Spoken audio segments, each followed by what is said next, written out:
Where did you get this? On a dig down in Thebes. Jonathan, I think you found something. There is an ancient legend of a place known as the City of the Dead. We call it the doorway to hell. Where the earliest pharaohs were said to have hidden the wealth of Egypt. Are we going into battle? There's something out there. Something underneath that sand. They came to uncover its secrets. Mummies, my good son. This is where they made the mummies. They sought to unlock its treasure. And then there was light. Oh, boy. What they did Oh, my God. It does exist. I think this may be the Book of the Dead. was unleash a force unlike any the world has ever known. You must not read from the book! What the hell was that? You have unleashed the creature that we have feared for more than 3,000 years. Whoa! He will regenerate and no longer be the undead. We are in serious trouble. Do you swim? If the occasion calls for it. Trust me! It calls for it! Universal Pictures invites you His powers are growing. What? This just keeps getting better and better. to experience the adventure It appears he's already chosen his human sacrifice. that will live forever. If he turns me into a mummy, you're the first one I'm coming after. Go!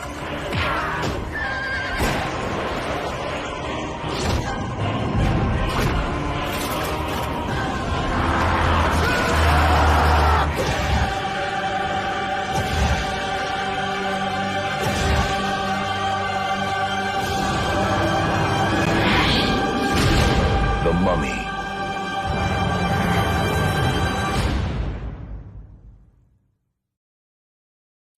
Greetings and salutations. Boy, what a way to kick off a show that was. My name is Ryan of Anti-Quote Channel. This is, in fact, the 25th anniversary celebration of Brendan Fraser, Rachel Weisz, Oded Fehr, and Arnold Vosloo's The Mummy. Yes, that mummy. Here tonight on this very show, I am your host, once again, Ryan of Anti-Quote Channel. I am not alone in going back into the year of 1999, or in the movie's case, I believe it was set in the 1930s. Please welcome the one and only good friend of ours, Austin316 is in the building. Hello, Austin, good sir. How are you this evening? Actually, it takes place. The majority of the movie takes place in 1926, 3 years after the prologue. So, hate to correct you on that one. But nice way to kick things off, Ryan. No, this is a top 3 favorite movies of all time. Number 3, precisely to be exact, of all time for me. I've seen this movie hundreds of times. I'm a massive, massive fan of 1999's The Mummy. So I'm happy to be here. Well, I stand corrected. Thank you, Austin. I got it off by a few years. Sorry, actual synopsis that I read incorrectly. But listen, we got the executive, the CEO, the boss of when it comes to information. I mean, she's no ordinary woman. No. She is, in fact, a librarian. And she's Evie as well. Please welcome one half of Phoenix Sisters cosplay to the stage. Kelly Gettner is in the building. Welcome, Kelly. How are you? I'm doing well. I'd say this is definitely in my top 5 favorite movies. I have a hard time choosing my number 1 favorite and ordering them, but this may be my favorite depending on the day and my mood. Goodness gracious. Okay. Well, we appreciate the honesty and appreciate the fact that this is one of your all-time favorites, as well as for Austin, too. So before we start our feature presentation, hit the magical button known as play. I'm going to give you the opportunity to get to know our panelists over here just a little bit better. Austin, what was it like for you seeing The Mummy back in 1999? Yeah, saw it with my dad opening weekend, 1999. I was 13 at the time, so kind of prime age for a nice big action adventure movie with some fun stuff going on, a little bit of horror. I was starting to get into horror, so I was kind of teasing my feet into it. Wouldn't get fully into that for about 3 or 4 years after that. But I remember having a blast, wanting to go back and see it again a second time. So I, set aside a little bit of money, said, "Hey, Dad, drop me off at the theater when you're out running errands one day. I'm going to go watch this again." And he did just that and picked me up afterwards. And then, quickly bought it on VHS right after, and this is a movie that I've owned on every piece of physical media you can own it on. So, including DVD, Blu-ray, 4K, you name it, whatever other means they bring it out in the future, I'll be there to buy it. So, and I've seen this, just like I said, hundreds of times easily. So, great movie. That's a lot of different formats for one simple movie. But I've done that with several movies, so yes, that's not the only one. It's true. You're not alone in that, and there's also a lot of other movies that you could talk about a little bit later on. With that being said, Kelly, our good friend Kelly, who's also cosplaying, if I'm not mistaken, as one of the lead characters in this film, known as Evie or Evelyn, full names with all due respect. Kelly, what was it like for you seeing this back in 1999, and why on earth does it inspire you to cosplay so much? So I saw it as a senior in high school. The story is a little embarrassing. It was a date, and I didn't know it was a date. Poor guy. So this is where you all think I'm just a horrible person. He's a really sweet guy. I'm still Facebook friends with him. He's married. He's okay. He's okay. That sounded conceited.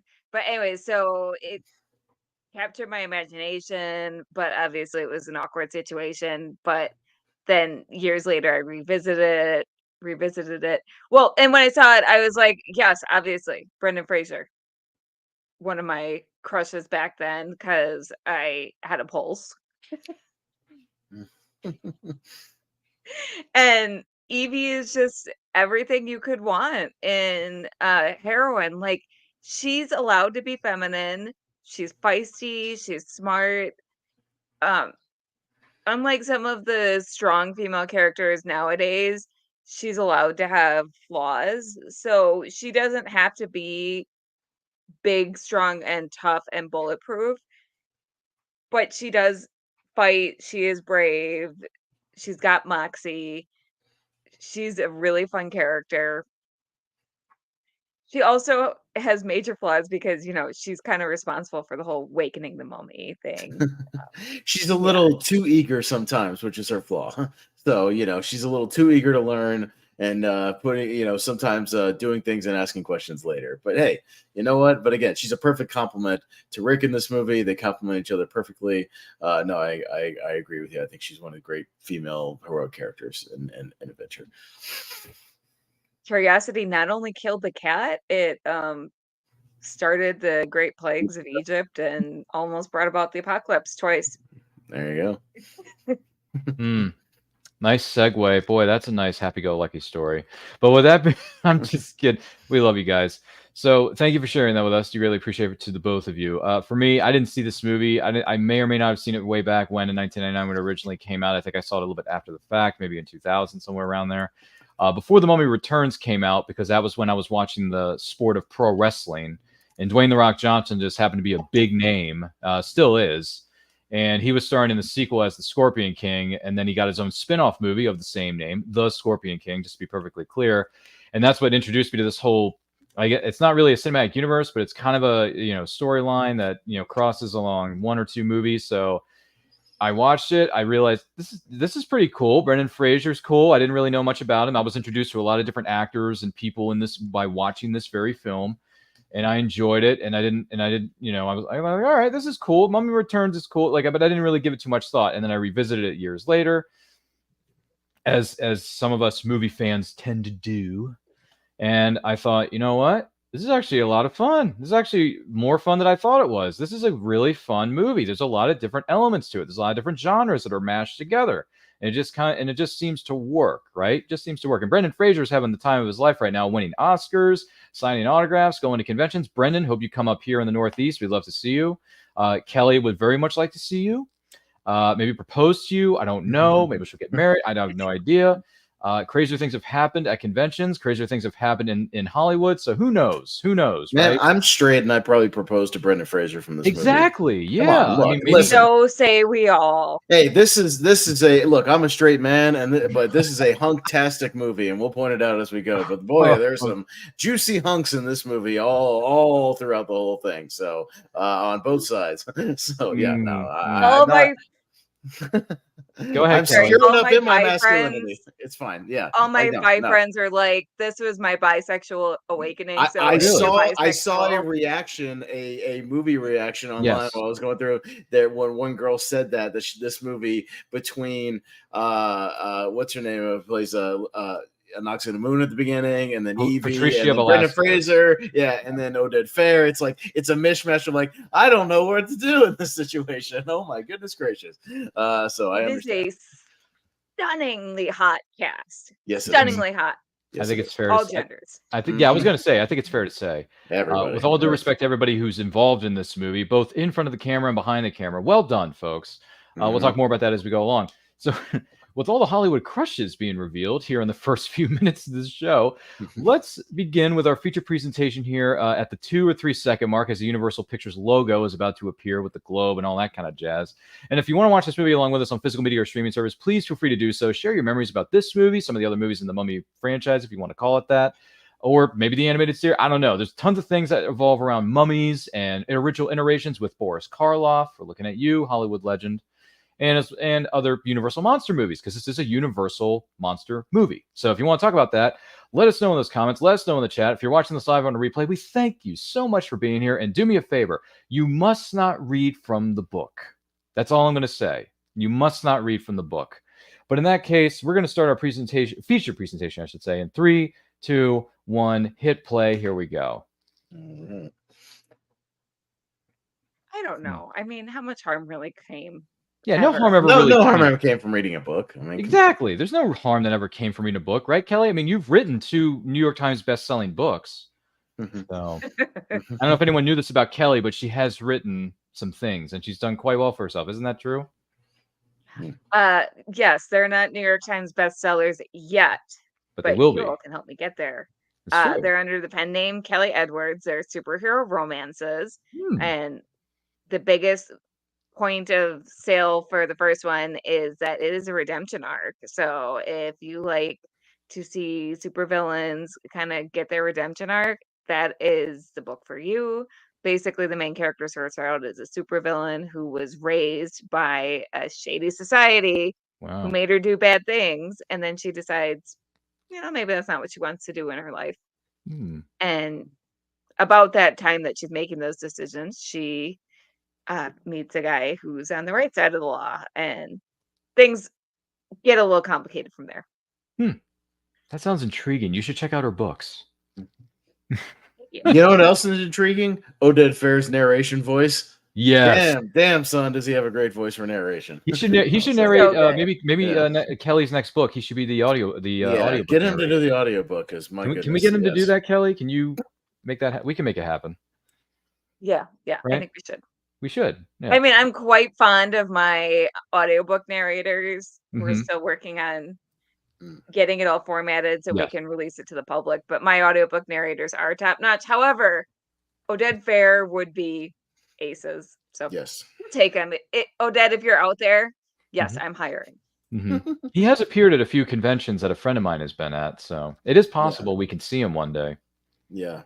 He has been making the rounds, right, Austin? He's been making. I'm gonna try to get up there to Knoxville to see him in Knoxville, Fanboy Expo, yeah, which is in Tennessee. Yeah. Knoxville, Tennessee. That's right. Mm-hmm. We have friends. We have friends in Tennessee.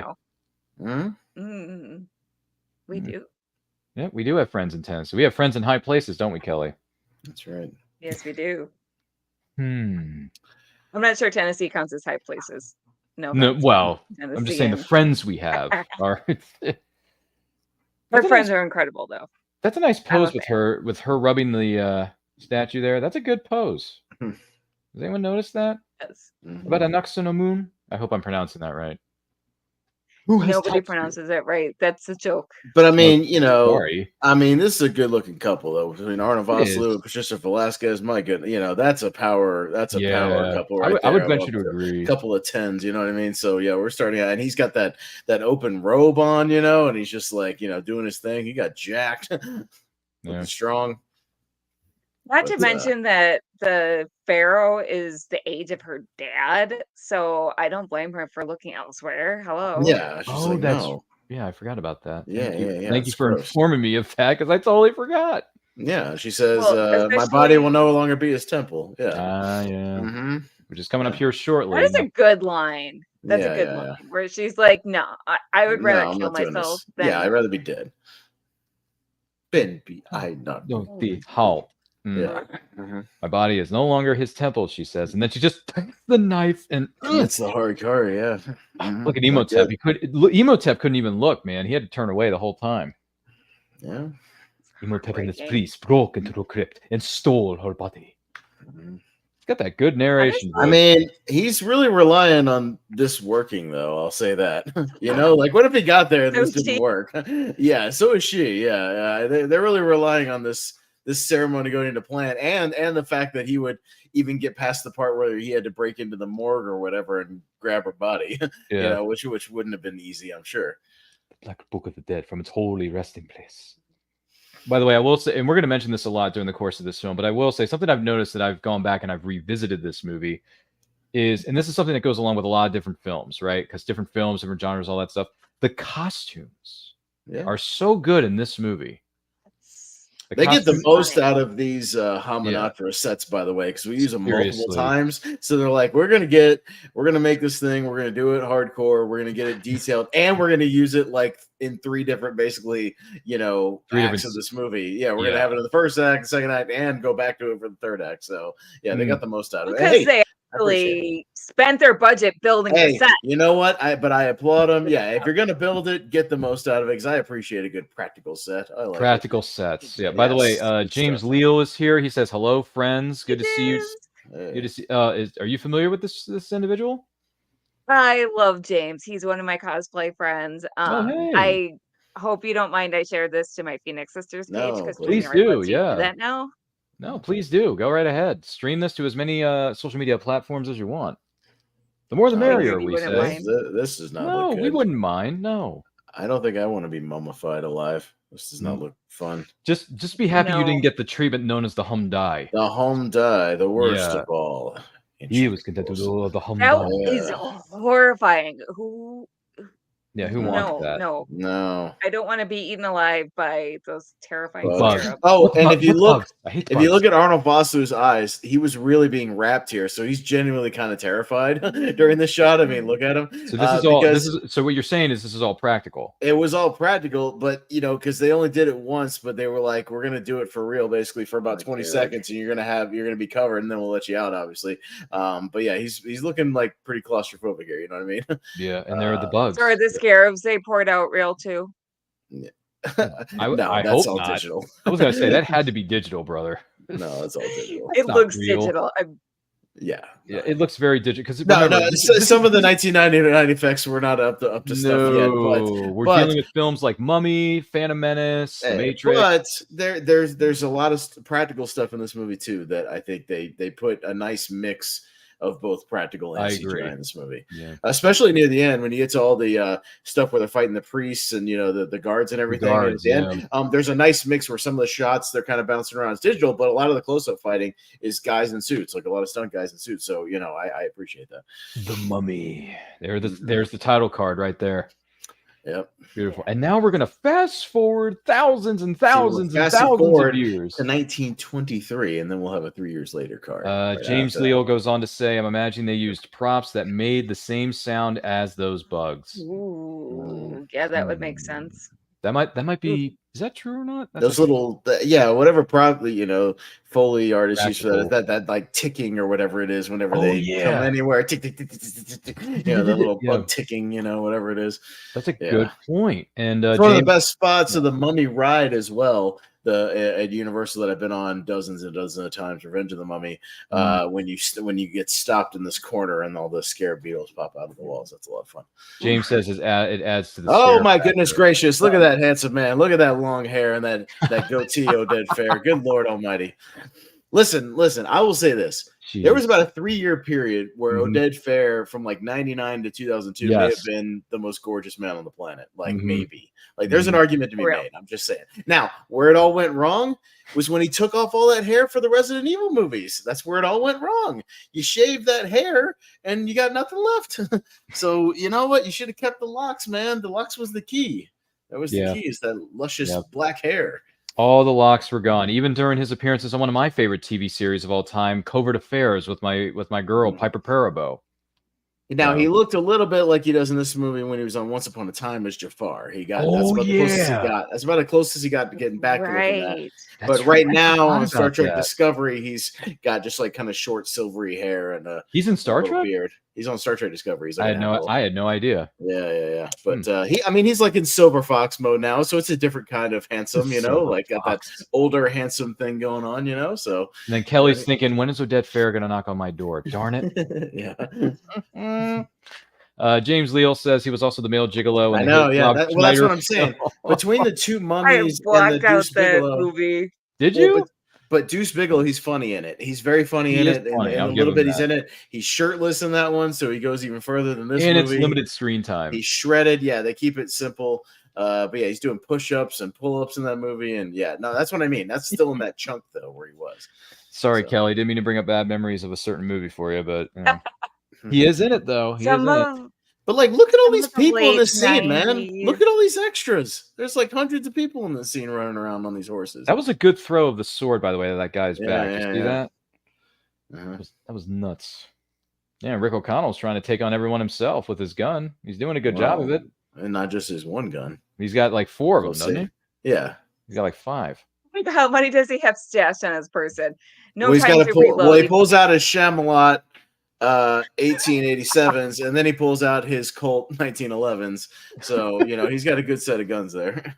So wow, we know the exact model and weapon that each character uses in these movies because Austin knows a thing or two about the these Shyamalans. Yeah, those were French pistols, and then the other ones were Colt 1911s. Those are classic American pistols. Man, Benny is such a sniveling snake, isn't he? He's a nice weasel. He's a nice weasel. I like it. Snake though. Snakes. He is. I don't know snakes. I like that he gets what he deserves, and it's just very, very worth it. He gets his comeuppance. Yeah, Evie warned him too. So yeah, she tried to warn him. It's he looks so worried when she warns him too. He's like, "Really? They do? I've never heard of that. I've never heard that. I'm gonna get my karma." They do. Yeah. Oh, and then Evie looks him right in the eye. Always. And I'm like, dang, Rachel Weisz is getting serious here, man. Oh, is he gonna get shot? No way. 8 guys are staring him right in the face, and they're like, I'm gonna run away. Why are they running away? Doesn't make sense. He's got his eyes shut. What a lucky break. He's like, what just happened? Why am I still standing right now? I don't get it. He doesn't realize he actually did get shot and he's in purgatory now. So it's just he's in the city of the dead, so he didn't go anywhere. Yeah. And now he's gonna be doomed to walk the desert, around the city of the dead. Ooh, look at this whispering noise. That's the real twist of the movie. Yeah. He never left Hamunaptra. It was he never there. No, he never left. No, by the way, our good friend, the Dutch Star Wars guy, Case, is here. He says, "Good evening, guys. I'm just saying hi to you all. Good to see you too, Case. Hope everything's well in your neck of the woods, buddy. Thank you for everything you do for us behind the scenes. We appreciate it more than you know, man." By the way, check out the Dutch Star Wars guy on YouTube. He does some great work here, great work over there. And he's also in the process of putting out his reviews of each respective episode of Star Wars Tales of the Empire, which just dropped recently. So feel free to check that out if you're into that sort of thing. Star Wars. Should we kill him? Nah. The sand will kill him. The sand will kill him. The sand will kill him. He's got the was that 8 guys, 10 guys up on the mountain? I can't tell. This might be 8 or 10. Should we kill him? Nah. Desert will kill him. The desert's gonna kill him, Kelly. But is it though? Yep. See, 3 years later. 3 years later in Cairo, Egypt. Museum of Antiquities. See, it's just like Indiana Jones. There's a Museum of Antiquities, And Indiana Jones, he's in there right now. He's an obtainer of rare antiquities, as they call them, the Raiders. So maybe he's in there doing some research right now. It would never happen, but it'd be cool if Indiana Jones met up with He's hanging out with Sala on the other side of town right now during this scene. Oh, that's why they're not in the scene. Yeah. He's over with Sala, like in the guys trying to dig up the bad dates. The art. Yeah, trying to dig up the art. And this is specifically why libraries no longer have ladders like this. Oh yeah. Oh, because of this incident? Is that it? That's why they're all like attached or just step stools or something. Yeah. Oh, that's right. Do stuff like this. Yeah. Very disappointing. Hey, this is a hell of a stunt though for the stunt woman doing the stunt here. This is good stuff. Like balancing on that ladder, because in these wide shots, like you can see her balancing on that ladder. It's good stuff. Oh boy. And they got this in one take. That's such a tall ladder though, man. Yeah. Jeez. Dutch Star Wars guy says it belongs in a museum. Yeah. So do you. Throw them over the side. Sorry, Case. We're going to be talking about those movies a little bit later on in this season of Movie Watch Along. 2 of those movies turned 40 and 35, respectively. Oops. I know that probably shocks Kelly to no end. Oops. Shocked. Man, it's a good thing they got this in one take, because you know how much of a pain in the ass it'd be to clean all those books up, even for the prop people and like the department and all that, like trying to like do it again for take 2. It's a good thing they got it just right. I like his words here. Sons of the Pharaoh, give me frogs, flies, locusts, anything but you. Yeah, Eric Avari, man, boy, a great character actor. This movie's loaded with great character actors. He's so good. He's awesome. Every time he shows up, he just brings that extra. Yeah. To whatever character he's playing. Look at my library. Why do I put up with you? Yeah, why does he put up with her? That's a good question. Well, she explains it because she can read it. This happens regularly. Yeah, I mean, what's the other stuff he's referring to as far as like her wrecking the library, or what other calamities has she caused? Like, has she broken artifacts, or has she misplaced things, or what? Maybe. I got to bring this up because this is too funny to ignore. Dutch Star Wars guy says, after that take, did you get that? Oh snap! Camera was off. Restack all the bookshelves. I know, right? Exactly. Make sure everything's rolling correctly. Oh, they probably brought in guys who like do demolition on buildings to make sure all the angles were like precise, so that they precisely hit exactly where they need to hit to fall. You know, like you had to plan that out like exactly to get it on one take. Like you had to, have all the cameras in the right position. Thank you for saying that, Case. That was great. That was a great comment, man. I'm loving it. I'm loving the comments. Have to hire people who are really good at dominoes. Yes, a game of dominoes. Dominoes on a bigger level. They probably built like a miniature like library and like tried it out with the little minis, the mini ones. Did it over and over again. This jump scare, by the way, the second time I saw it in the theater, got one girl in the front row really bad. Oh, so, it did? So it might have been her first time watching. Yeah, whoever jumped. That's awesome. Yeah, because this scare still works. That's good. Yeah, it's one of the few kind of outright jump scares in the movie, but it's a good one. But it's a good one though. Yeah. So now there is a fan theory that makes a lot of sense that Jonathan is a war veteran, and that's one of the reasons he makes jokes about like wanting to join the dead and why he's a little more cavalier about life. And I think that makes a lot of sense for his characterization when you think about why Jonathan is the way he is and why he kind of can't get his life together. So I've seen the headcanon that people have, and I'm like, headcanon accepted. So I don't know. What do you two think? Well, there's a little bit of when Winston comes in later with the Royal Air Corps, there seems to be a camaraderie there, like a previous camaraderie, because Rick specifically like nudges him and like nods over to and he looks over at Winston and kind of like rolls his eyes as if they know each other. So he might have been part of like the Royal Air Corps. Like it's not out of the realm of possibility that maybe he was, he wasn't very good at his job, maybe, but he was in there because they seem to know who Winston is at least. So Winston might have been a pilot that they knew or something around that area. You know what I mean? And well, I mean, Rick was already with the French Foreign Legion, so they might have, bumped into each other here and there, different bases or, in Cairo, whatever. So, I mean, they all seem to kind of know each other somewhat. And we never see the incident where Jonathan pickpocketed Rick for the key, but it seems to be at maybe a Casablanca-like bar. It's kind of alluded to, maybe where everybody kind of hangs out, or the Fort bar or something. And maybe there was like a bar fight and Jonathan might have picked his pocket there. So yeah, we don't know for sure, but yeah, I could roll with that speculation. It makes sense. Think about it. It just, wow. I feel like it just came from a lecture. But I will say this: what isn't a lecture? I'm telling you, when you watch this movie 300 times, like I have, these little things you pick up on, even just glances and facial expressions, where you can actually allude a lot in all the great movies. So there's a lot of that in like Jaws and things, like little looks and reactions and things you pick up on that say so much about characters. And Jaws turns 50 next year, so Hell yeah. that's coming up. We'll talk more about which, that'll happen next year. But I will say, once again, for those of you just tuning in, this is the Mummy 25th anniversary watch along of Brendan Fraser's The Mummy, to be a little bit more specific. If you want to watch this movie along with us on what is known as a physical media or a streaming service, please feel free to do so. Share your favorite memories about this movie or some of your favorite Brendan Fraser movies, which Lord knows Kelly has a long list of. Let us know in the comments. Let us know in the chat. If you're watching this live on the replay, we thank you so much for being here. Austin, where are we at in the movie? About 1850 or so, coming up on the 19-minute mark. Eric Avari just did something maybe accidental, maybe not, with the map to Hamunaptra. Yeah, setting in a blaze. We'll find out. But yeah, he's telling them about how it's shouldn't go there. It's a bad idea to go to Hamunaptra. Most have never returned. Pretty sure that was on purpose. No, it was on purpose. No, of course it was. You find out later, when he's part of the Magi. Yes, of course it was on purpose. But he plays it off. He plays it off. Great reveal. Yeah. This is a great reveal. This is the first time that Kelly fell in love with Brendan Fraser, with the long hair and the beard and everything. Yeah. What do you like this look for Brendan, or you prefer when he's clean cut and everything, Kelly? Clean cut, definitely. That's fair. It's fair.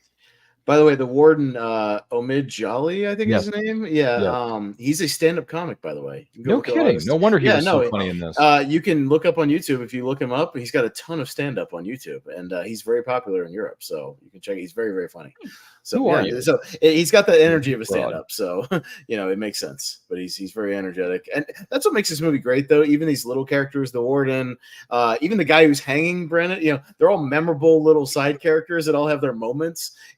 A great movie has little character moments like this where each character stands out, and they're not just people there. And that's why you cast a lot of these character actors or comedians or, people who are good on screen who know how to kind of stand out and just blend in.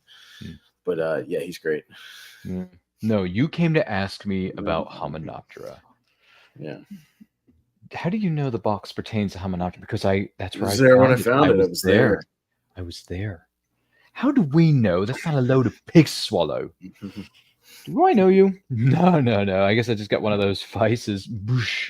Right in the face. In the face. Evie just steps right. It's probably not the first time, like they say, Jonathan's gotten smacked by somebody. You swear every damn day. No, I know what you meant. I was there.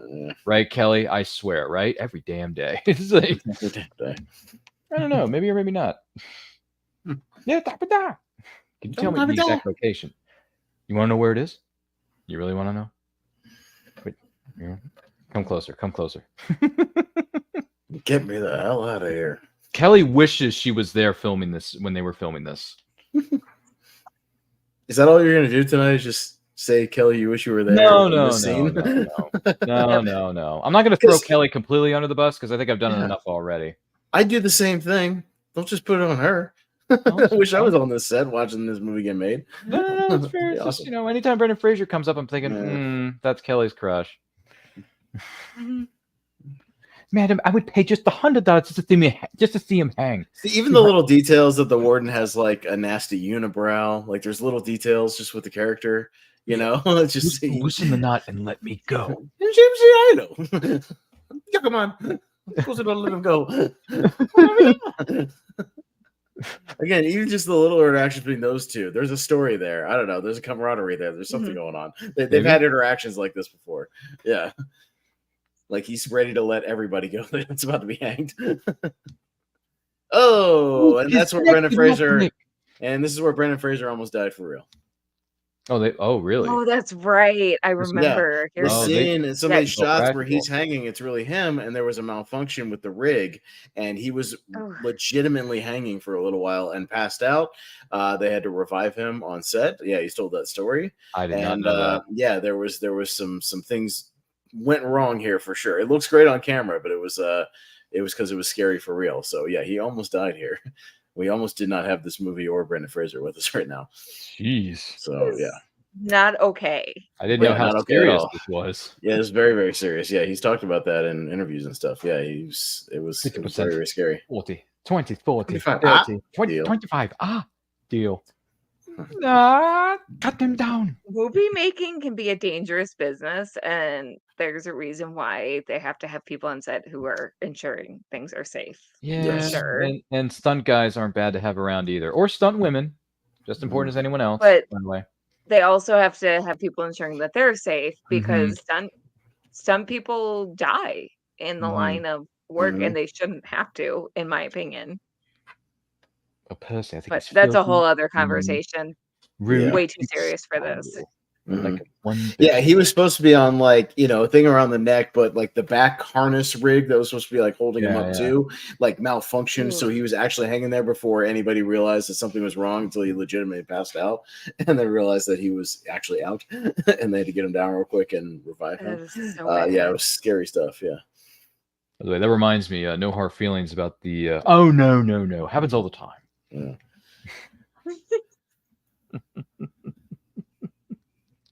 You're warning me. Yeah. Let's put it this way. My whole garrison believed this in this so much that without orders, they marched halfway across Libya and into Egypt to find that city. All we found was sand and blood. Let me get your bags. It's like Pretty good Brendan impression. I know, right? I do my best. I do my best when I can. I'm not always good with certain characters, but I do my best. Yeah, he's nothing. I will not even attempt the British accent. I can't do it. You can't do it for Evie? No. No. Mm. Can't do To protect accents. my investments. Thank you very much. My Midwestern accent is so strong. It Wisconsin. overpowers any. Yeah, where are you? Wisconsin. Are you That's from what- Wisconsin? It's Oh, a okay, Wisconsin nice. thing, Yeah. man. Yeah, she's in Yeah, Wisconsin. no, I hear it. Yeah, a little bit. I was gonna guess either that or one of the Dakotas. Kelly's like, I wouldn't be caught dead in the Dakota. Right, Are you we kidding caught me? dead in Fargo. Get out of here. Kelly's like, I'm never No. going to North Dakota. I'm never going anywhere that doesn't have cheese.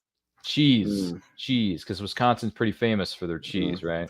Yeah. Have you been to that Like- cheese castle at the border, or whatever it is? Has she? That thing? That is my favorite tourist trap. Oh, It is, isn't it? Yeah, I try to get people Tourist to come Trap visit Cheese me. Castle. I've never been there, but I've seen pictures of it. Oh, you've Yeah. seen pictures. It's amazing. Yeah, Okay, like yes, it's a tourist trap, but it's amazing. So when I try to get people to come visit me, I'm like, we have a castle filled with wine and cheese. Mm-hmm. Just come visit me and come to the castle filled with wine and cheese and beer. Like it has beer too. And beer. Yeah. And pretty good food. They also have a restaurant in there that has decent food. What's the best kind of More cheese than you've had? What's the best kind? Oh, Do we have a favorite here? Head cheese.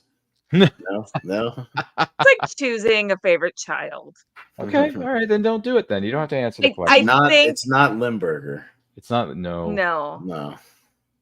No. Kelly's like, Yeah. heck no. No, hell no.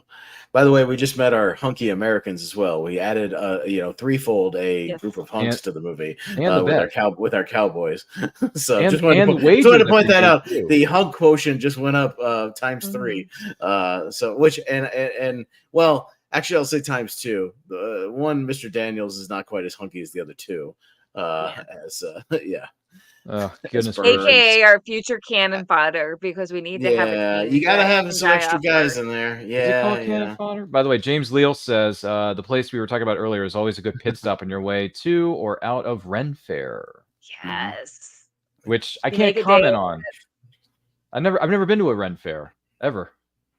So also, I'm going to toot our own horn. The Wisconsin, the Bristol Ren Fair is Mhm. the second largest Ren Fair in the state, or sorry, in the country. Whoa. So they have permanent structures, but yeah, second largest. I think the largest is either California or Texas. I Whoa. forget which. But we do have the second largest in the entire country, which is, to me, that's impressive. Like, it's a really good one. Hmm. And So the Cheese Castle is it's within like 5 minutes. of 5 the Ren minutes. Fair. So it is nice to make a day of it. One quick note about the scene where they were chit-chatting. Oh yeah. You get to know that Rick's not a dunce either. He knows a little bit of history. Well, he doesn't know his He knows history. his treasure, but knows his treasure. he knows a little bit about something. He's not as smart as Evie, but that's because Evie studies all day. But yeah, It was so very well. If it ain't my little buddy, Benny, I think I'll kill you. I think I'll kill you now. No, think of my children. You don't have any Someday I children. might. Someday I might. Shut up. So you're the one who's leading the Americans. I might have known. So what's a scam, Benny? You take them in the middle of the desert and then you leave them to rot? Unfortunately, no. No, he's a American, but smart. As if that was his plan. Unfortunately, no. They pay me only half now. Half when I get to the That definitely tires. was. This time I must go all the way. Oh, that's the brakes, Oh. huh? Mhm. Poor I never Benny. believe in Hamunaptra, O'Connell. Kevin J. O'Connor, who is Stephen Sommers' boy, because he's also in Deep Rising, the movie made right before this, and playing kind of a similar role. No to kidding. Treat Williams. So if you've never seen a Deep Rising, No. Stephen Sommers movie from '98, it's kind of it's Treat Williams is the star, a bunch of character actors just like this movie. Kevin Treat J. Williams O'Connor's is in good. there. Yeah, Kevin J. O'Connor's kind of the comic relief, kind of just like this movie. It ends up being like a creature feature on a ship, like on a cruise ship. It's pretty fun, and originally intended as a prequel or prologue to a new King Kong movie. Yeah. Wow. Yeah, because Man. of the end scene that I won't spoil if you haven't seen it. Okay, You go because look I it was up on going to. YouTube. Wow, Stephen Sommers had big plans when he started out in his career. He was almost tapped to do a King Kong movie. So I would have liked to have seen that, to be honest. Yeah. Sorry, Stephen. Wish you would have gotten your version instead of and- Peter Jackson's 6-hour-long version. And then Kevin J. O'Connor went on to be in There Will Be Blood, if anyone remembers, playing the fake brother of Daniel Plainview. I didn't even know he was in that, and I've seen There Will Be Blood. I've seen it. that whole sequence where the fake brother the guy shows up claiming to be his brother. That's Kevin J. O'Connor. That's Ben. I had no idea. Yeah. Jeez. Where is the map? Where is the map? The map? The map? What map? What map? I don't know. So- Sorry, that's my poor So attempt at the an accent. prequel- So It's previous to this scene, we also see Rick being smart, where he notices the footsteps, and right away he catches on. Like, Yeah, something's I do going like on. that we see Rick's a different kind of smart from Evie, but they're both just Well, that's why that's what I said. They both complement each other. So Yeah. Rick's the muscle, but he's the smart muscle, and he's intuitive, and he figures shit out real fast. Again, I'm the map. It's all Relax, He's I'm like, the I got this. All You know. up here. But she knows how to get into the chambers. She knows the history. She can read everything. So it they complement each other perfectly. It's great. And then Jonathan Three Stooges his way into victories and fights as he just did, bumbling his way into them. Yeah, because he gets the key back. Is that it? Yeah, he gets the key back, but again, his pickpocketing skills more than once in the movie come into play because he pickpockets it from the dude when he's on fire here, and he Imhotep. pickpockets it from Imhotep at the end. So his skills also complement, and he proves useful as well. Hold on to this. Yeah, they all have their little skill sets. We don't need clothes. We don't need all this stuff. We just need my bag full of weapons. That's all we need. Literally. Boom. Hey. It pulls his head away before he got shot. Oh, goodness gracious. But again, this is some great set stuff. Like you got this great boat set that's on fire now. Some good fire effects. Yeah, there's all kinds of stuff. You get the reintroduction That's to a Benny. good scene. Yeah, it's a great thing. Can you swim? Can you swim? If the occasion calls for it. Trust me. It calls for it. He's not as proficient with the hand-to-hand combat. I'll say that for Rick. His hand-to-hand skills are a little sloppy. Yeah. Like when he makes his comeback here, his lefts and rights are not the greatest, but they get the job done. But it's a little sloppy. He's better with the guns and the swords. He's better with the guns and the swords. I'll just say that with a little weaponry. So it's kind of like which is nice. So he's not like a flawless action. Again, hero. he's not perfect. He gets his ass kicked in this movie plenty of times. Quite a few times. Yeah, he gets tossed around. He's not invincible. So, and that's why it's better than the typical so much more interesting. Schwarzenegger, Stallone, whatever. Yeah, that just are invincible. Oh my god, I love the Americans just hooting and hollering and yeehawing and just laughing. Jonathan's comment. Jonathan's comment. Americans. That's perfect. You know what? As an American, I feel that. Yeah, I get it. It's like Americans. Gee whiz. Yeah, Henderson and his Colt quick draw, 1884. Good gun, but good show, not as sufficient. I said Did I good panic? show. I think not. Did I panic? I think not. They just jumps off. Yeah. Oh goodness gracious. Oh, so many sequences, man. So many sequences, but they're good ones though. I'm not gonna lie. They've made Here t-shirts. we have exchange. One of Kelly's favorite parts. Yeah, I almost bought a There's T-shirt of both this instead of the one I bought now. There are T-shirts that have Rick yelling, "Hey Benny, it looks to me like you're on the wrong side of the river." So, river. We've lost everything, all our tools, all the equipment, all my clothes. Oh God, no. Oh God. Hey, oh God, Oh. looks to me like I've got all the horses. Hey Benny, looks to me like you're on the wrong side of the river. Yeah. I also love the shamelessness of Evie in a white nightgown complaining about losing all her clothes while wet. Yes. Like Uh-huh. they and it's fine because they're catering to both their male and female audiences. So I'm not complaining. Like No, it's equal in that aspect. Yes, there's eye candy for equal both sides. opportunity. It's fine. Yeah, no, it's equal opportunity eye Called candy, eye which is candy, fine. guys. Which is fine. Yeah. If you're gonna objectify one, you can objectify both sides. It's fine as long as they do it equally. And they didn't draw it out, so it's fine. No, it's just a quick. I just quick had to shots here and laugh there. at that because I'm like, it's so. Yeah. There's a little bit of it here when she walks up as well. It's kind of a little see through here with this outfit, just a tad. I think she's going a little braless here. You know, It was awfully tempting, wasn't it? Yeah, awfully. Awfully. I think she actually looks even better. She looks amazing in the sequel. Like she looks awesome in the sequel. Oh gosh, yes. Yeah, she looks fantastic. I mean, yeah, Mummy was their debut, but Mummy Returns was like, Yeah, I'm like really hot, and I'm gonna flaunt that as much as I can in the sequel. Mm-hmm. Because around that time, you had other action, somewhat female action stars, whether it was Mila Jovovich or Catherine Zeta-Jones had her prime too.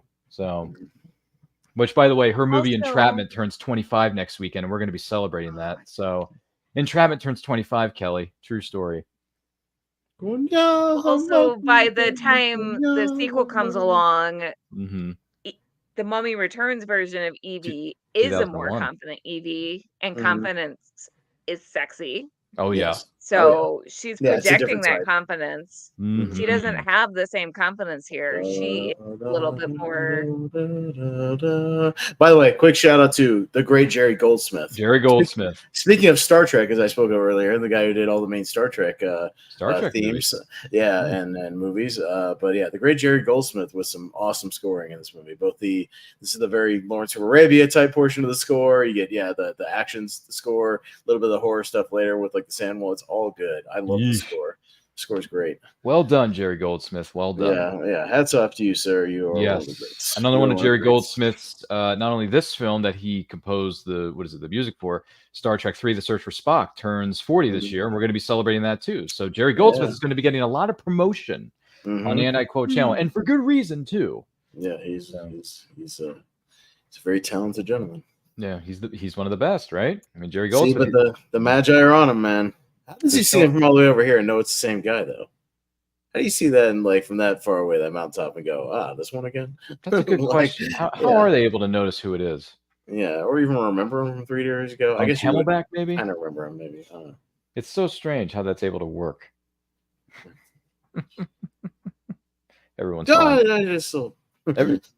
everyone's falling asleep at the wheel on these camels, Kelly. Everyone's falling asleep at the wheel. They know where they're going. They know where they're going. Well, he knows where he's going because they don't need the map. It's all up here. Yeah. Funny behind the scenes. Yes. I remember hearing that the actor who played Benny, the camels did not like him. They hated him. No way. The bit near the end when he's trying to get one to load the gold on, I remember that. and it's like tugging away from him. It's because they didn't like him. And so even camels know when a guy's a shitty weasel, and they don't like his personality in character. Look at this. They all arrive at the same time. Yep. Even with them being on different O'Connell, sides of the river. 500 cash bucks. Patience, my good man. Patience. Remember, Bet O'Connell, first one to the city. 500 cash bucks. I know them bucks is yours. Help us win that bet. Oh, my pleasure. Hey, O'Connell. Nice camel.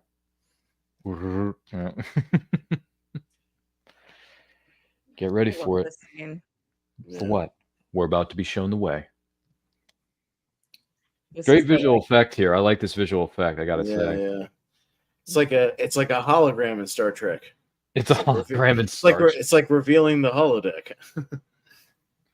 Oh man. Will you look at that? Can you believe it? Hamunaptra. Here we go again. A line that would get used in Many movies. and the rest of the trailers for the rest of the movies. And the other movies. They would use it very much so. Yeah. Oh, yeah. Let's go. Now it's a race, man. It's a race. First one to the city, folks. First one to the city. Who's going to get it? Which is so silly because, like, yeah, first one to the city, then they still have some digging to do. And then we still have to like make our camps. Yeah, so Mhm. it's not like we're immediately jumping into the tombs and It's called making the base camps, yeah. Yeah. Or just the So camps. who gets the prime spot? Yeah, I don't know. Evie says, haha, serves you right. Yeah. Which, by the way, this is actually fairly realistic because in a sprint, camels on sand would win this race. Over horses. Oh, okay. Because I actually saw a Reddit thread about this with people asking about this. Did you? And there were animal experts chiming in the thread who said it's because the camels have the lankier legs and taller, skinnier legs, so they don't sink as much into the sand. So horses have that shorter, stockier frame, and they would sink into the sand more than the camels would. So camels would almost glide across the sand, as opposed to horses. It's almost like running in mud or something, No kidding. Trying to sprint in mud. But Sala, I said no camels. That's 5 camels. Can't you count compensation for my brother-in-law's car? Mm-hmm. Oh, I'm sorry. I got too By many. the way, on the brain. another great character actor, the great Jonathan Hyde, as the smart guy of the Cowboys. Egyptologist. Egyptologist. Anybody remember that? He was all over the 90s because he was in Richie Rich, he was in Jumanji, he was in Anaconda. He's in everything. In the 90s. Was in Anaconda? Dude. Yeah, he was the narrator documentary guy in the crew. He gets taken out fairly early, so he doesn't last the whole movie. They are led by a woman. What does a woman know? Well, Kelly, I mean, Evie and all. Well, see, but here's the thing, Kelly. That secures his fate that he's going to be one of the cannon fodder at the end. You don't say stuff like that and expect to get out of this movie alive. So you know what? You just sealed your fate there, Jonathan Hyde. Jonathan, you're meant to catch the sun with that. So what by is being a sexist asshole? Yeah.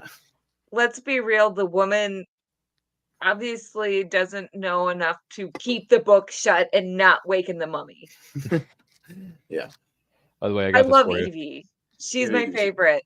And we also wouldn't have a movie and an adventure without her. Without her being, that was a dumbass move. Well, and she could have read it silently to herself. You know what I mean? But of course, read it out loud. But again, they have to have the horror stuff, so that's the horror trope of reading out the Latin. Like they make fun of Cabin in the Woods. Please, I'm begging you, don't read the Latin. I'm drawing a line in the sand. Don't read Latin in front of the books. Yeah, they do the Evil Dead trope as they read it out loud. The Evil Dead trope. Yeah. Yeah, reading out the incantation. I think it's called. Yeah. Is it incantation or am I wrong? Hey, that is a neat trick. And they said, "Let there be light." Hey, that is a neat trick. That's right. You know what else is a neat trick? The person who may be watching or listening to this really enjoying themselves, which I think that they are. This is the Mummy 25th anniversary watch-along. That was a terrible transition. I'm sorry. I know. Well, you know what else is a neat trick? Me being able to tap on my phone and check the time code for where we are in this watch-along. But please proceed, Ryan. Yeah, thanks, Austin. Everyone's got to correct me on my own show. It's great. But yeah, this is my poor excuse for a transition.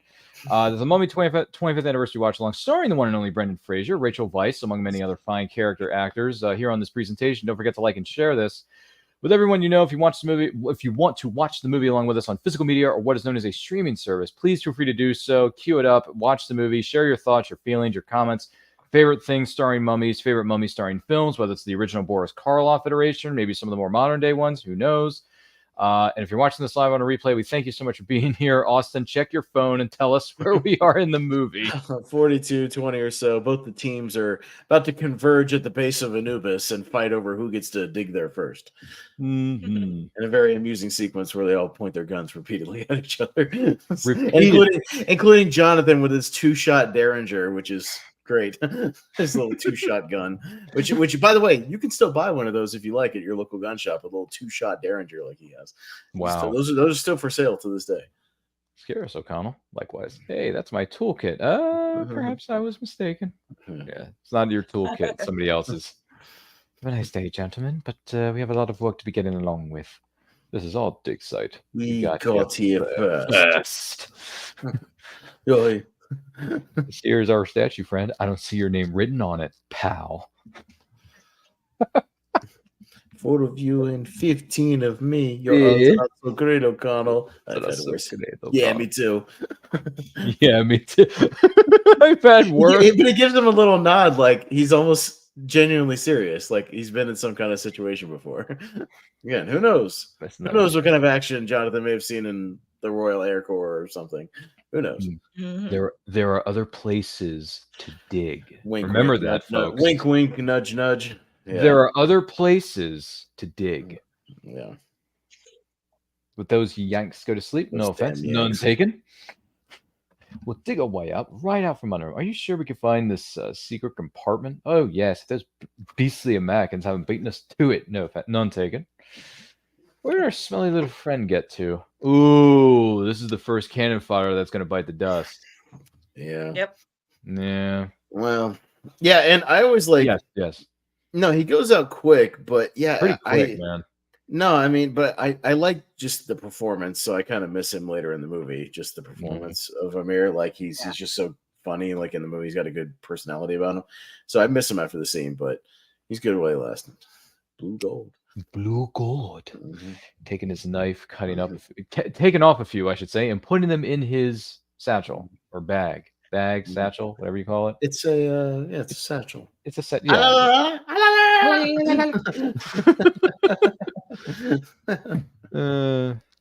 Let's get us some treasure. Careful.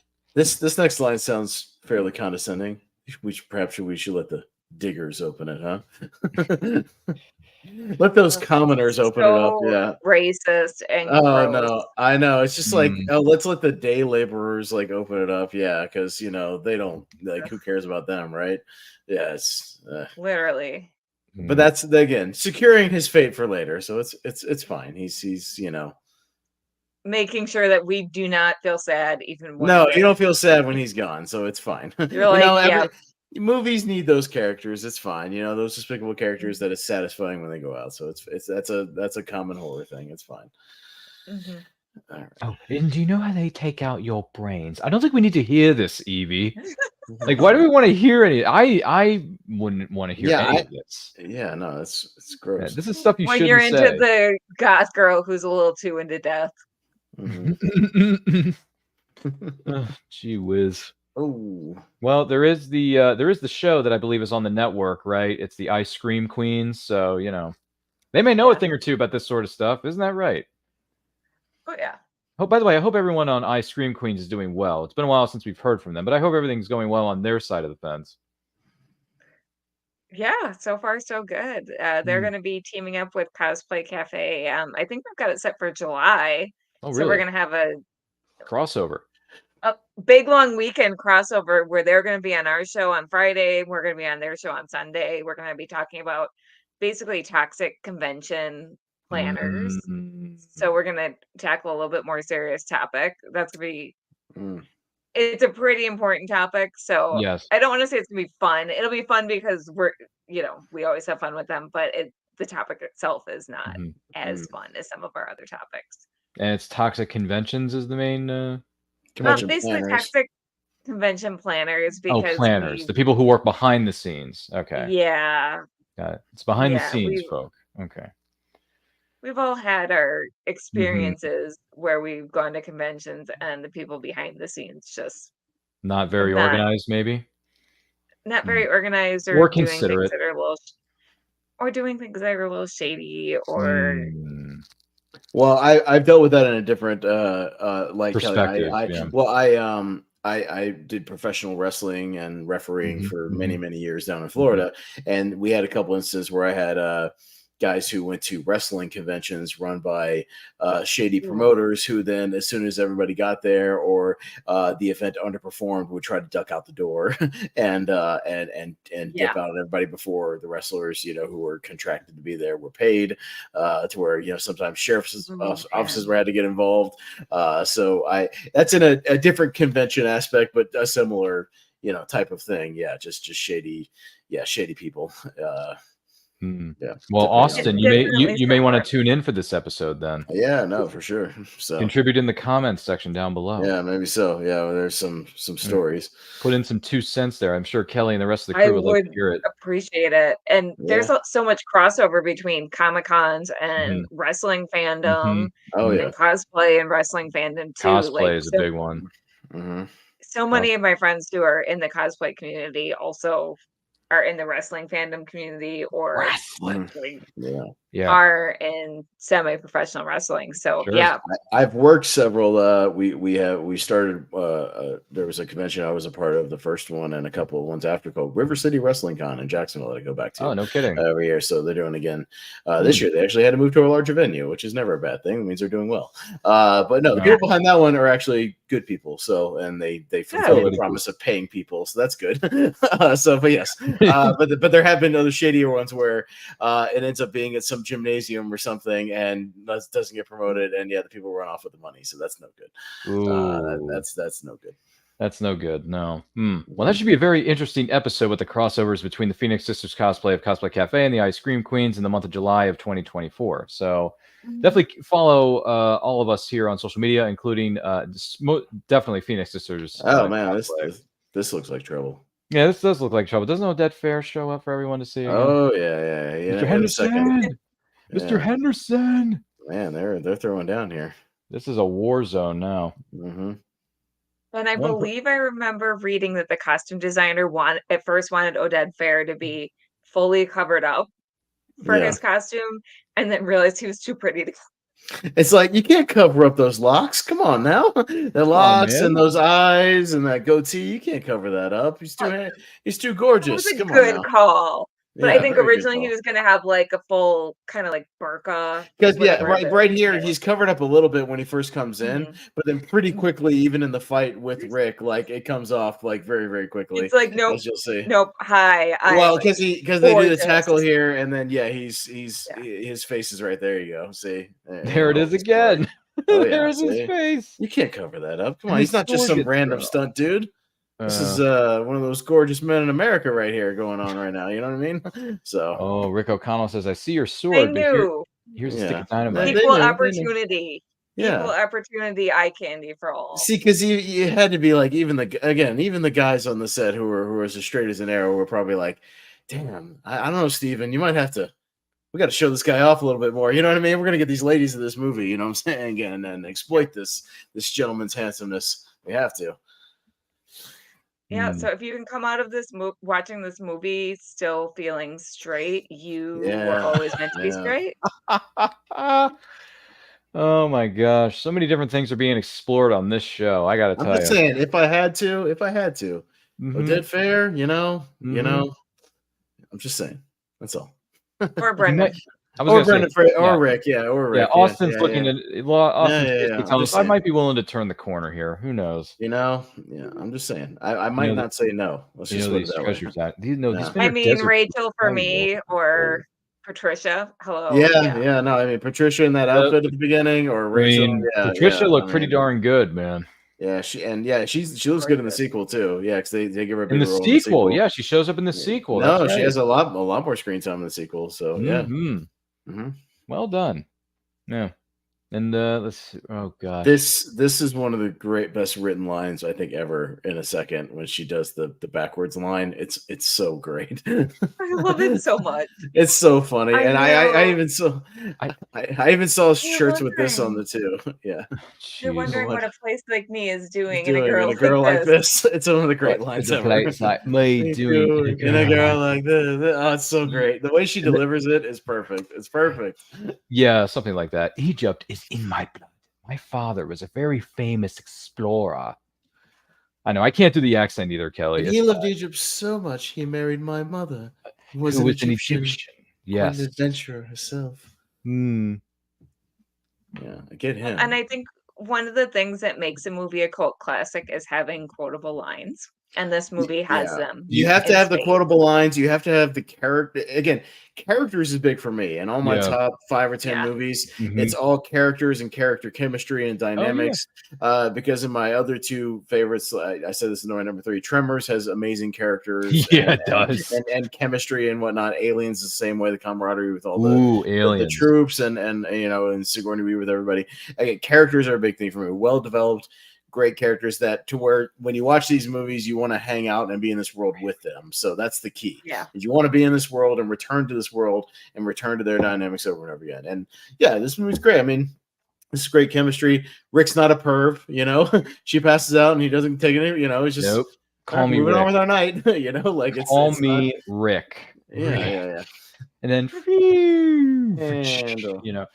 But I will say this GIF is available for those of you on social media. Please feel free to use the one where she says, "I am a librarian." Librarian. Right. Hey, she's proud of her. She is, and the world is a better place with the world is a better place with books in it, as I'm sure Kelly would agree. So you know what they say, right, Kelly? All we gotta do is take a look. It's in a book. All you gotta do. It's that simple, ladies and gentlemen. And the world is a better place with librarians in it. Librarians. Yeah, you need people to organize those books, man. Yeah, it's a gift. Our hats off to all the librarians out there in our world, whether it's in your area or the people who are librarians overseas. Congratulations to all of you. You do a fantastic job. And if it weren't for whether it's the librarians at my local library or the people who run your local bookshops, or in my case, a comic book shop, I would not know where to find the new readers rack for comic books. So thank you, Trish at Third Eye Comics in Annapolis, Maryland, for partially introducing me to comics. So thanks.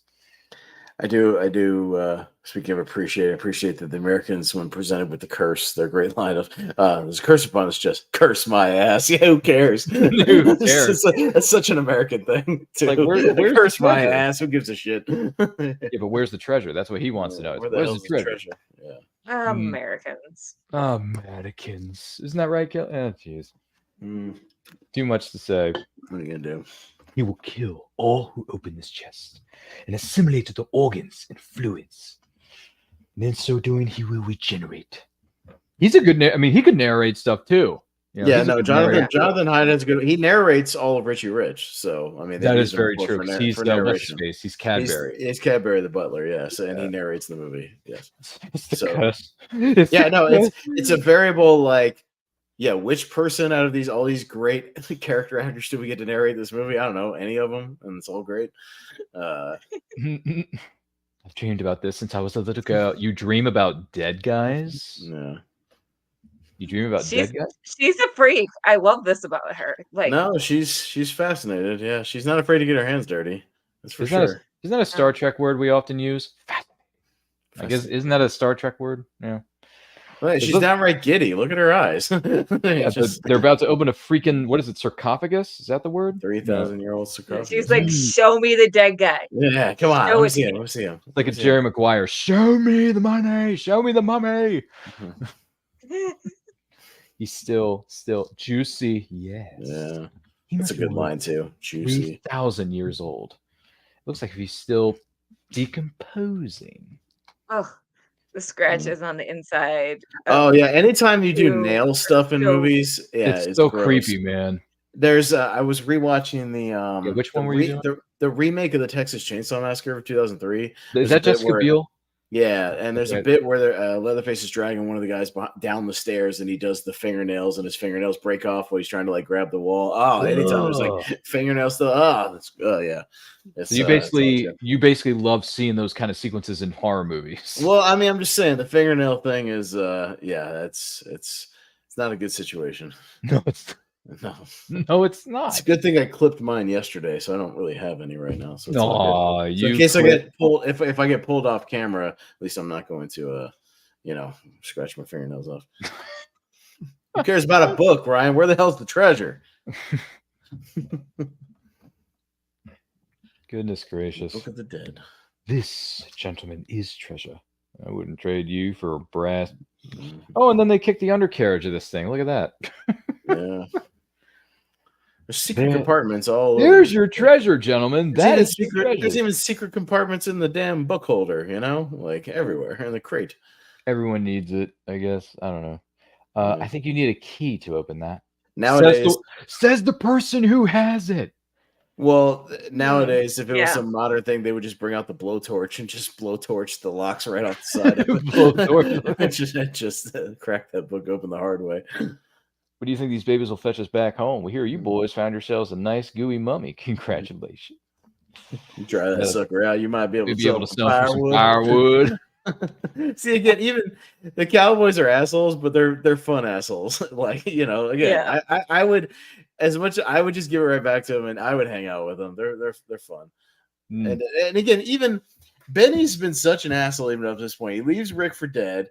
He's whipping, you know, Rick when they're doing the race, right? And he's still and Rick still lets him hang out at the fire. You know what I mean? Because Rick is a nice dude. Like, he still kind of tries to save Benny at the very end. I was going to point that out when we get there. Yeah, he's still even because I think in the end he pities Benny because Benny's just pathetic. He's pathetic and he floats with wherever the wind blows and whatever's best for Benny. So I think he just pities him and he just feels sorry for him, you know, that he's just kind of pathetic.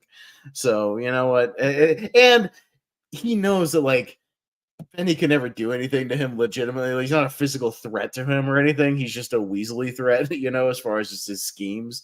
So, yeah, it just is what it is. But, yeah. Evie, this is where you said, Kelly.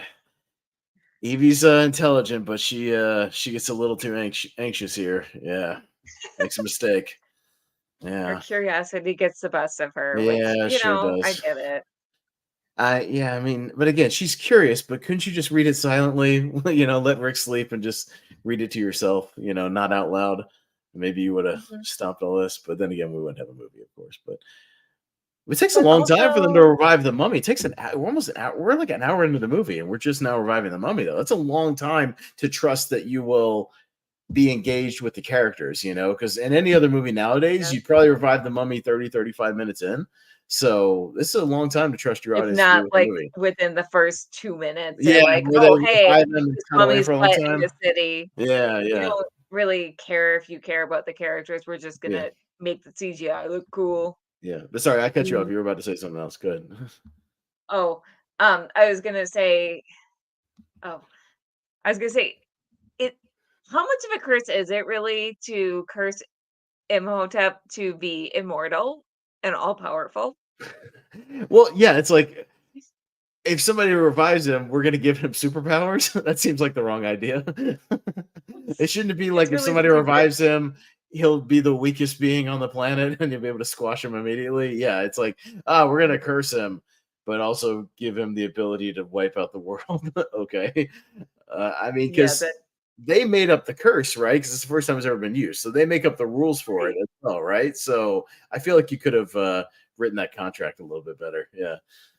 Back in the day. I mean, I get the immortal thing because the ancient Egyptians revered the afterlife and all that. Yeah. But yeah, making him all powerful and making him, like you said, giving him superpowers, making him able to destroy the world.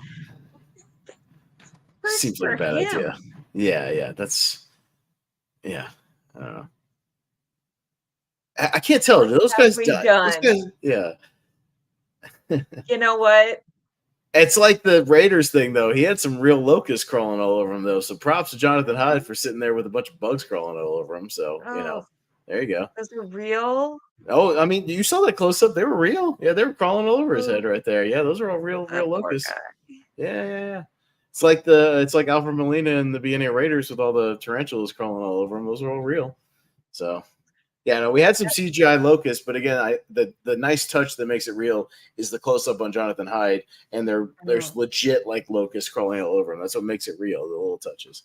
So I like that. All right, look, so Ryan is wrong. I would not want to be on this set. Yeah. I wear glasses, Kelly, but I would not be this helpless if I lost my glasses. Okay, like my vision's very blurry. My vision is blurry. I can't read anything if I take my glasses off, but I'm not going to walk into a wall. I can find my way out of a room. This seems a little like this is really piss poor vision right here. But yeah. Like, yeah, you would think glasses wouldn't help him if his vision was this bad. Yeah, that's really, really bad. Also, speaking of glasses, how come Evie has glasses in the beginning of the movie and then never again? I think they're just reading glasses, but yeah, I think they maybe abandoned that because they'd be flopping around the whole movie. And yeah, I don't know. I guess it was just her library glasses. Well, maybe they thought it's like stereotypical librarian. You got to have a glasses hanging around your neck, just because that's the outfit. And if they're reading glasses, why wouldn't she have them for reading? Yeah, I know. Yeah, I think it's just librarian glasses. Like it comes standard with the job. Like that's in the job description. You have to wear glasses around your neck. You know what? It's part of the uniform. Okay. It's the uniform. It's part of the uniform. It's required. Even if you don't need them, you got to put these glasses around your neck. Okay, headcanon accepted, because that's bothered me for a while now.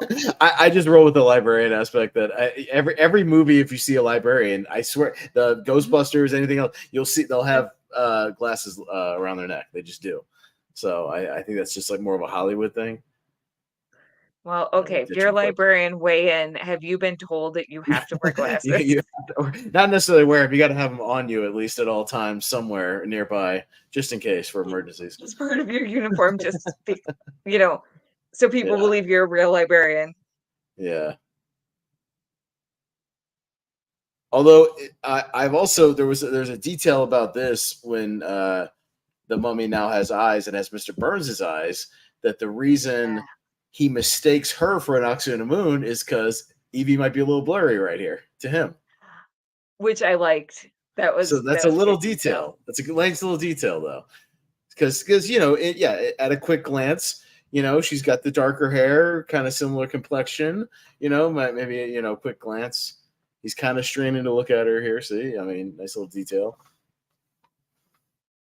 Of course, it's creepier once you get to the mummy too and realize that she's the reincarnation of the pharaoh's daughter. So apparently, Anck-su-namun, however you say it, looks like the pharaoh's daughter, and that maybe why? Yeah. I guess they took creative liberties with the sequel for sure, because it's like, well, didn't this happen in the first one? Why are you retconning a lot of this stuff? I will say the scarab stuff is a little inconsistent here, because boy, do they chomp this guy real quick. But Imhotep in the beginning gets covered with him and apparently was alive long enough to at least write a message on the inside of the sarcophagus. So, but they chomp that dude quick. Like that dude gets skinned within about 5 seconds.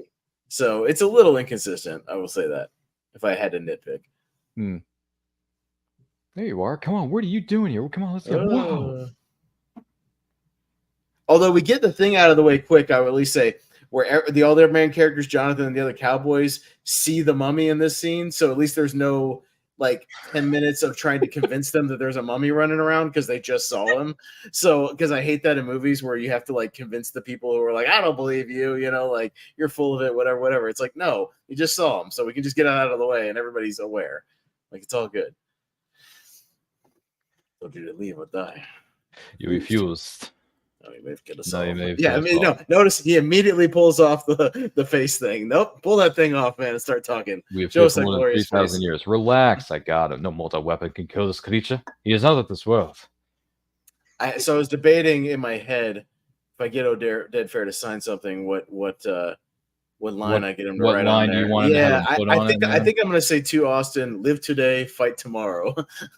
It's a good one. Nice. Yeah, that's a pretty good one. It's a good one. That's a good scene. I mean, they're all good scenes, really. Yeah, no. I mean, he's great. I mean, because you could do a whole bunch of ones from this, but this is good.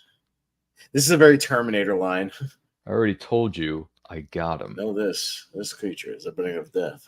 We never eat. We never sleep. It's very similar to the Kyle Reese Terminator line of he can't be bargained with, he can't be reasoned with. It doesn't fear pity. It doesn't have any fear or pity or remorse. Yeah, it won't stop ever until you are dead. Yeah, it's a very Terminator line. Which, by the way, funny you bring that up, Austin, because one of the greatest films of all time, The Terminator from 1984, turns the big 4-0 this summer. I know, and that's also one of my favorite movies of all time. I love that. We're going to be discussing that in great detail later this summer on Movie Watchalong, which is presented by And I Quote Channel. Yes. That's going to be so much fun, man. I love The Terminator so much. And this stuff with Benny is so in character of him, though. Just betting on every religion. He's got like 6 necklaces around his neck, man. Yeah, he's got the Buddha, he's got the Jewish star, he's got the cross, he's got the Jewish star, David. Yeah, this is the Muslim, the Islamic stuff. Yeah, he's got everything. Arabic. Yeah, he's got he's loaded, man. He's got all the weapons. Got all the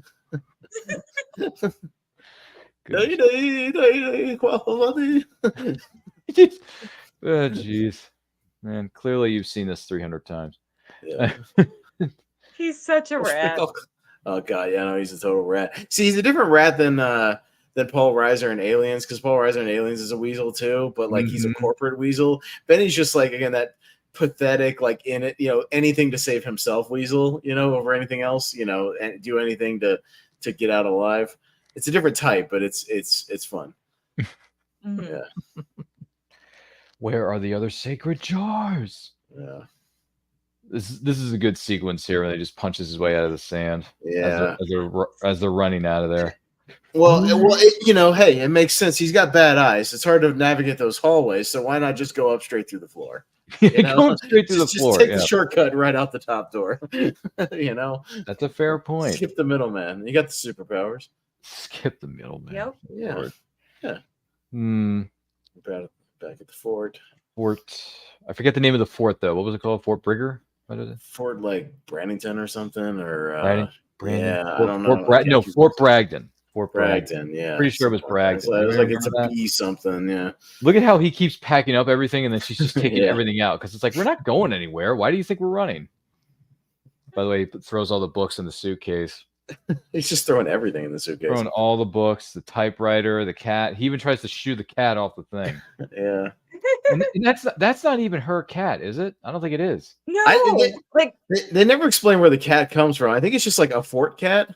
Yeah. It could just be the cat of the fort that just hangs around. Because places like that sometimes just do have like the mascot cat. Yeah, the mascot pet just kind of running around, dogs or cats, like they just hang around. I think it's just a cat that just hangs around the fort. Okay, because it's clearly not Evie's cat. No. It's just the fort cat. You can either tag along just with kiss me, already, y'all, or you can stay here and try to save the world. What's it going to be? Yeah. I'm staying. Fine. That's that's a total Temple of Doom thing. The what? The whole fine thing? The fine thing, yeah. Fine. Like I'll be in the other room. Fine. You'll be back in 5 minutes. You'll be back in 5 minutes. Yeah, that's the play of that sequence essentially. Yeah. Oh, but see, even Winston's a great character because you introduce this character we are an hour and 10 minutes into the movie, and you introduce a completely new character, and he gets a story arc in like 4 scenes. A whole story arc that you care about by the end. Again, these colorful character actors who are memorable, and they even have their own arcs, even if it's just a small one, just for 10 minutes. It's great. But you saw the little look, though. Jonathan fantastic. Yeah. They give each other a little look like, oh, this is Winston guy. Like they know him. Who's they this know guy? There's a camaraderie there. They know his spiel and his shtick. Back to the fort. Back to the airstrip. Tell me your sister. Oh, we're all packed up, but the boat doesn't even leave till tomorrow morning. Well, tail set firmly between your legs, I see. Mm-hmm. You can't talk. You don't have some sacred walking corpse after you. Yeah. So how's your friend? He had his eyes and his tongue ripped out. I actually feel sorry for this guy, even though the Americans are kind of douchey. But this still sucks because he had to go all the way back to Cairo with no eyes and no tongue. So that already sucks. And then and now you're here to finish the job like that. That stinks. It's horrible. Yeah, it is, isn't it? It's a prolonged. The other two at least have fairly quick deaths. This dude was pretty stretched out for a little while. So yeah. Mr. Burns got the worst of it. Got the worst of it here. And he also was pretty mild as far as the Americans. No, he was the one throwing out the least amount of kind of insults and whatnot. Yeah, least kind of shade. Yeah. I mean, if you notice, even called him Mr. Burns. They might have even had a little chat here and there. Like the only kind of conflict was he was like, "That's my toolkit." Like you ripped off my toolkit. But, yeah, that's about it. It's my toolkit, fool. Get out of here. Yeah. By the way, when I think of Mr. Burns, all I'm thinking of is the Simpsons character. I'm sorry. That's what I always think of too. This is a great Brendan Fraser deep voice line though. And the rivers and waters of Egypt ran here. red. No, he's here. He's here. This is a very Belle from Beauty and the Beast scene. Yeah, all we need is Murray. All we need is Murray. The baguettes. Hurry up. Yeah. Then she took the baker down the street like always. Sorry, now But Kelly, Evie, you got me in a Disney mood I know now. it works. It But works. Evie, you've read it 3 times. I just can't get enough. Hello, Belle. Hello, Gaston. It's my favorite. By the way, Kelly, it's not right for a woman to read. Suddenly she gets ideas and thinking. Gaston, you are positively primeval. Why, thank you, Belle. Oh, goodness.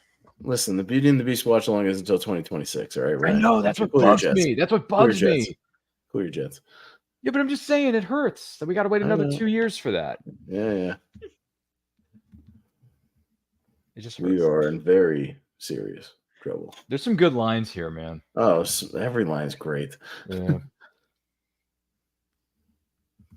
He did pretty good with the CGI for the time. It's not bad for 1999. I mean, it is what it is.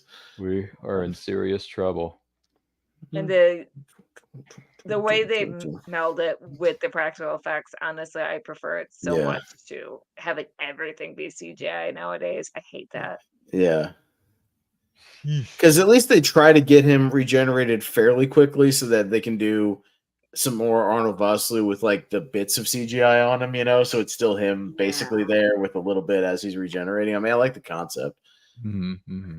Yeah. And then the cat saves the day right there. Yeah. By playing the piano, no less. It's playing the piano. We are in very serious trouble. Does seem to like you, Evie. Yeah, what's that all about? There's only one person I know that can give us any answers. Oh, look. That's Connor. Gentlemen, what is he doing here? You really want to know, or you prefer to just shoot us? Shoot us. That's After what I just Eric, saw, I'm willing to go on a little faith here. We have God at the city of the dead. Is that supposed to be like the statue that Jonathan's standing next to? Kind of looks like Seti from the beginning. Is this? It's the Pharaoh. Yeah, it looks like Seti. I think it justifies the killing of innocent people. Let's see. Yes. Let me think. Yes. Question: why does he like cats? Well, cats are the guardians of the underworld. He will fear them until he is fully regenerated, and then he will fear nothing. Yeah, I looked up some of these guys. Most of them just became TV actors. Most of the cowboy gentlemen. Oh, really? Yeah, none of them did like anything super huge, but they're all working. The Daniels guy has been working more than anybody. The last cowboy standing. Really? Wow. Yeah, he's been in a lot of TV the last 20 years. Was he on Justified at one point? I'm sure he was at some point. I don't know if you've seen it or not, but I really like Justified. Yeah, I saw Justified when it first aired. I haven't seen it here since then, but yeah. Yeah, I watched all, was it 6, 7 seasons it was on for? It was a good while, man. Yeah. Bad luck, old mom. On the contrary, it might just give us the time we need to kill the creature. We'll need all the help we can get. His powers are growing.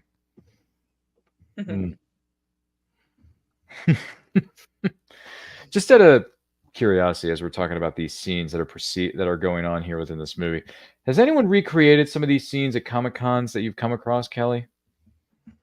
Any reenactments or any costumes being shown at Comic-Cons for these characters?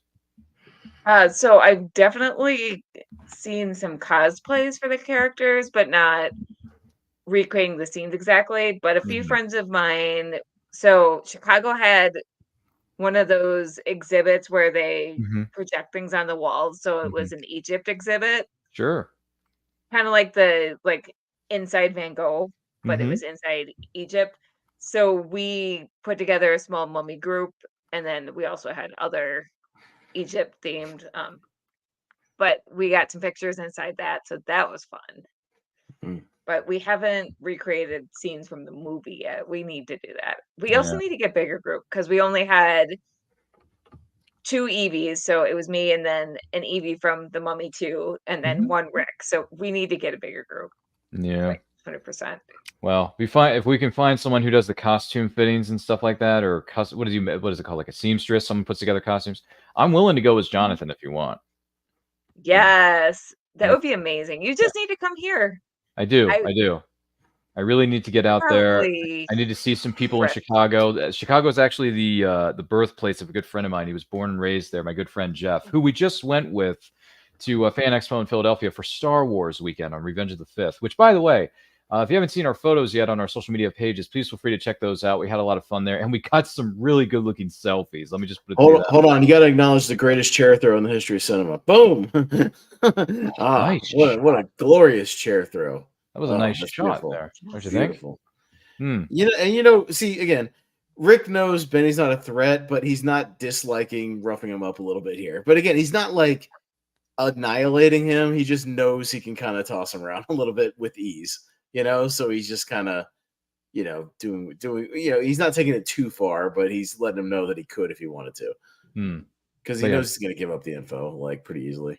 But yeah, if you haven't seen the pictures from Fan Expo in Philadelphia, feel free to check those out. But yes, Kelly, I'm willing to do some traveling, see some new folk, and obviously take on some new cosplays because I just debuted my Kane and Jarrus cosplay this past weekend, so which was fun. Although I do feel bad because I forgot my fingerless gloves. So sorry, forgot that. You know, it's the always thing when it happens when you go to convention. Sometimes you forget the missing piece of the cosplay. In this case, I forgot the gloves and I forgot the knee pads. Sorry. But Kanan was still present and accounted for. And Vanessa Marshall, who voices Hera, liked my outfit. So nice. At least she gave me good feedback, right, Kelly? I mean, when the actor or actress gives you good feedback, despite the fact that you're missing a few pieces. That is the best. Yeah. That is the best. It really is, isn't it? But yeah. By the way, James Leal says, I imagine Ren Fair would have groups every now and then for these sort of things. Ooh. Well, yeah. We have to say goodbye to Jonathan Hyde. He just got the life sucked out of him. Egyptologist is no longer with us. Sorry. Yeah, he's no longer with us. Oops. Yeah. Oh, quick thing about we could have had a mini mummy reunion from a canceled movie. Oh, really? Ryan, because you know that Batgirl movie that was just canned by Warner Brothers and put into the garbage. Remember that the $90 million Batgirl movie that was canceled? That Brendan Fraser. I still would have liked to have seen it. Yeah, that Brendan Fraser was going to be in as Firefly, one of the main antagonists. So we didn't get to see that. And Corey Johnson, who plays Mr. Daniels, who is on screen right now, the last cowboy standing, was going to have a supporting role as well. So we would have had a mini mummy reunion in that movie a little bit. So, we could have had it all. I know, seriously. I would have liked to have seen a Batgirl movie, honestly. Yeah, even if it was just straight to streaming, I wish they would have at least. That's what I'm saying. Like, if you dropped it on Max, I still would have watched. I still would have watched. Yeah, I would have watched it. Why not? They said it was done. No, it is in the can, as they say. Yeah, professional shooting terms. So is Coyote versus Acme, and that'll apparently never see light of day either. So good on you, Warner Brothers, for canceling people who worked hard on movies. James Leal says apparently that one was good. Yeah, that one had good test screenings, and they still canceled it. Ridiculous. How do you not release a Looney Tunes movie? That movie would make some money at least. James Leal says I have to rewatch this movie when I get the chance. It's been so long. You should. This is a good movie. You should rewatch this movie once a month, like I do. So you watch this one once a month. How many times do you watch Tremors? At least once every month or two. Yeah. Okay. Because it's just one of my comfort movies. I'll just put on in the background while I'm doing stuff. It's not like I'm like sitting down constantly paying attention, but I'll put it on while I'm doing stuff around the house. You know what I mean? It's in like the background. I can glance up every now and then. There's this scene, you know, this movie's like that. Wolf of Wall Street is like that. I just have those movies I can put on just glance up every now and then, quote some lines and move on. So that's mainly what it is. Well, that's cool because that way we plan ahead. That means we don't have to do anything right now. Yeah, I plan ahead. That way I don't have to do anything right now. Or explain it to me. I've used that line so many times in my life. Yeah, I like this effect of the sand though. That's cool. That was a good practice. I'm assuming that was all. Oh practical. Yeah, this is practical. So yeah, that's hard to do. Yeah, to get a device that will shoot out that evenly. Jeez, that's a lot. Yeah, we get a little bit more. Yeah, it's kind of Vosloo coming back into the movie in full form, almost. Almost full form, I should say. Almost. Yeah, he's gonna. But then when he kisses her, he goes back to being like. It's because he's not regenerated yet. It's an undead person. That would be so freaky to wake up to. Oh yeah, you got a nice, gross, rotting mouth all over you. Get your ugly face off of her. Look what I got. You got the cat. Yeah, we got the cat, and he's like, I'm gonna run. Gets right out the window. See all that sand? By the way, you see how they do that shot? Those are reverse shots. Oh, that's what that was. So, Okay. so what they do is they film them blasting the sand into the room, and then you reverse the camera shot and see it going out of it. Nice. Yeah, it's a reverse processing shot. I did not know that. It's like turning a vacuum on backwards or something, you know. Backwards. Yeah, you shoot it into the room and you film that, and then you reverse the shot in reverse, and it sucks the sand back out of the room. See, so that's an old technique they've been doing since like the 70s. It's just it's an old 70s. classic Hollywood thing. Yeah, That's old school right there, man. it's old school. By the way, are you okay? You okay? Well, I'm not sure. Jonathan's like, I don't know if I'm all right or not. Imhotep. That's some creepy chanting there, man. But again, I appreciate the fact they've got these scenes with obviously hundreds of extras, all with a little bit of, not too much makeup, but just enough makeup, you know. Zombies. Little bit of the zombie boil kind of makeup going on. Zombies, but man. that's a lot of effort, man. You got to cast like 200 extras for these types of scenes, man. You know, 200 or 300. Nowadays they would just do a CGI wave of people, you know, Extras. just that all look the same. Yeah. Yeah, they don't make movies like they used to. They don't. Which is the sad thing, isn't it, Kelly? It really is. Yeah. Yeah. Yeah, whatever he says. Yeah, this one. Whatever he says. It's more like I don't know what he's saying in this one. His mouth's a little wonky right now. I think I expressed this to you, Austin, at one point. Maybe I have not. But did you know that one of the reasons he got this role for Arnold Vosloo playing the role of Imhotep was because he had already had a good working relationship with Universal Pictures when he did the direct-to-video sequels of Dark Man 2 and 3. Yeah, he was also in Hard Target with Jean-Claude Van Damme, which was another Universal release picture, yes. if I'm not mistaken. Yeah, no, he was a Universal guy in the 90s. Yeah. Yeah. So he had a good working deal with them, I suppose. Yeah. By the way, Hard Target's a good one too. Yeah. You ever see that? You ever see that one, Kelly? Hard Target? You ever see that? I haven't. Okay. Feel free to write that one down. I know you got 6 billion other movies before that, but Jean-Claude Van Damme as a Cajun man with a mullet. It's pretty great. Yeah, it's pretty cool. It's like early. Yeah, it's little you sprinkle on a little Wilford Brimley on top, a little diabetes, and it's all comes together. And Hard Target was director John Woo's North American film debut. Yep. For those of you who are familiar with John Woo as a director. Hey, smart move by Jonathan. Say what you will about him. This is smart move. So smart. He's a smart and this dude. is again Jonathan dummy. doing his kind of getting one Thinking. over on people where Jonathan no. is a little shady. And it works for him. No, he's crafty and conniving. He's slippery, but he's not Benny shady. But no, he's not Benny shady. Yeah, Benny slippery. Like he'll be with you, but yeah, he's not going to betray you. But yeah. But he is, like you said, crafty and conniving. That's a good way to put it. Yeah, it. he's crafty. He's scrappy. He can scrap his way out of a situation. No, it's cool. You're gonna get yours, Benny. Oh, like I never heard that before. Yeah. But again, this is some great practical stuff here. Even when they're doing the when they're plowing through the people here, and there's stunt guys flying everywhere, and there's people hanging off the car, and there's one shot where there's like 20 people on the car while it's driving. Like this is good stuff, like good practical stunt work here, that I appreciate. Here in a second, like after they plowed, but they plowed through some people here. You can tell there's some dudes getting thrown around.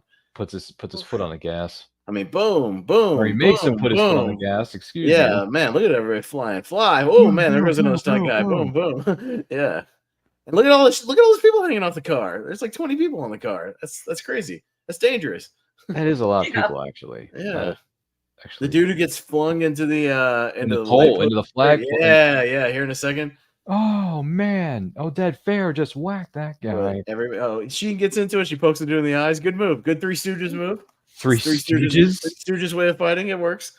You can bumble your way into it. Ooh, that guy got hit into the pole, the light pole. Yeah, I know. Bam. Yeah, no, that's what I'm talking about. That must have. Yeah, that sucked. Oh god. Oh, there goes Mr. Daniels. Oh. Daniels just fell out of the car, didn't he? He somersaulted out of that car. Yeah. Boom, boom, boom, boom, boom, boom, boom, boom. It's only got like 10, what is it, 10, 12? Bro, you got 12 bullets, man. I ain't gonna do it. 24 bullets. 12 bullets, man. You got 6 apiece. That ain't gonna go very far. He had a good run. Yeah, he tried, but he's still hanging on to the coat, by the way. I don't know why he has one arm in the coat. That always bugged me in this movie. He walks around part of this movie, just one arm in a coat. I was like, are you hurt? I don't think you are. I didn't see you get hurt. That's my knowledge. I totally forgot. I mean, I know he pulls this thing out, but I noticed that he does have the oh gosh, what is it called? The tablet, not the tablet, the chest thing full of, yeah. Boom, whatever it is of the organs, I don't know. The canopic jar. Canopic jar. Thank you. You can just say the organ jar. You know, the organ jar. Thank you. Yeah, the organ jars. I'm trying to think of what the heck they call this thing. Jeez. Yeah. Imhotep. He's got the torch. Yeah. He's ready to fight. He's ready to power his way out of it. That's a lot of extras, man. Got any bright ideas? I'm working on it. Got any ideas? I'm thinking. Creature. It's fully regenerated. Okay, regenerated. Now look at Vosloo in all his glory once again. Just tearing up that screen. Looking like a big hunk of a man once again from 3,000 years ago. I love that she is correcting him. Yeah, correcting him for all eternity, idiot. For all eternity, idiot. Certain doom. Yeah, even in the face of that, yeah, it's like, you know what? I'm still gonna be proper and correct. You know, let's get it right. You got any ideas? I'm thinking. But I think of something fast. If he turns me into a mummy, you're the first one I'm coming after. Whoa, that's terrifying, isn't it? But again, she's the one who kind of forms the plan here. She's like, but I'm going to go with him. And, you know, but you still got time to come get me. Live today, fight tomorrow. There's my line. That's what you're going to have him right when you see him. That's a great line, man. Live today, fight tomorrow. That's a great line. Great line. Oh, look at that exchange in those eyes. You notice that? And if I ever get Brendan Fraser, I'll get him to write, I'll be seeing you again. Hey, it's another good line, man. Even in the face of death, you got to be a badass. Yeah. Evelyn. Evelyn. Thank you. Hey, that's what. Thank you. Takes the key. Makara. Yeah. He's in Hard Target. He was in the Two Dark. What? He was big in the 90s, but he didn't do a whole lot after that, unfortunately, after Mummy Returns. Yeah, a couple of these guys didn't do as much after the Mummy series was over. He shows up as one of the antagonists in 24, season 4 with Kiefer Sutherland. Yeah, I didn't get in as much as 24. Buddy, my Steve Shepard. That's his favorite show. But no, a couple of Mummy alumni show up on 24 throughout the series. Yeah, it's a good series, man. I mean, definitely, it's a very uneven series because some seasons are way better. Well, and Jonathan was on the Spartacus series. Mm-hmm. He was the main guy running the slave thing, like the slave camp, the head guy. Yeah, and he got to bang Xena. So good on him. Wow.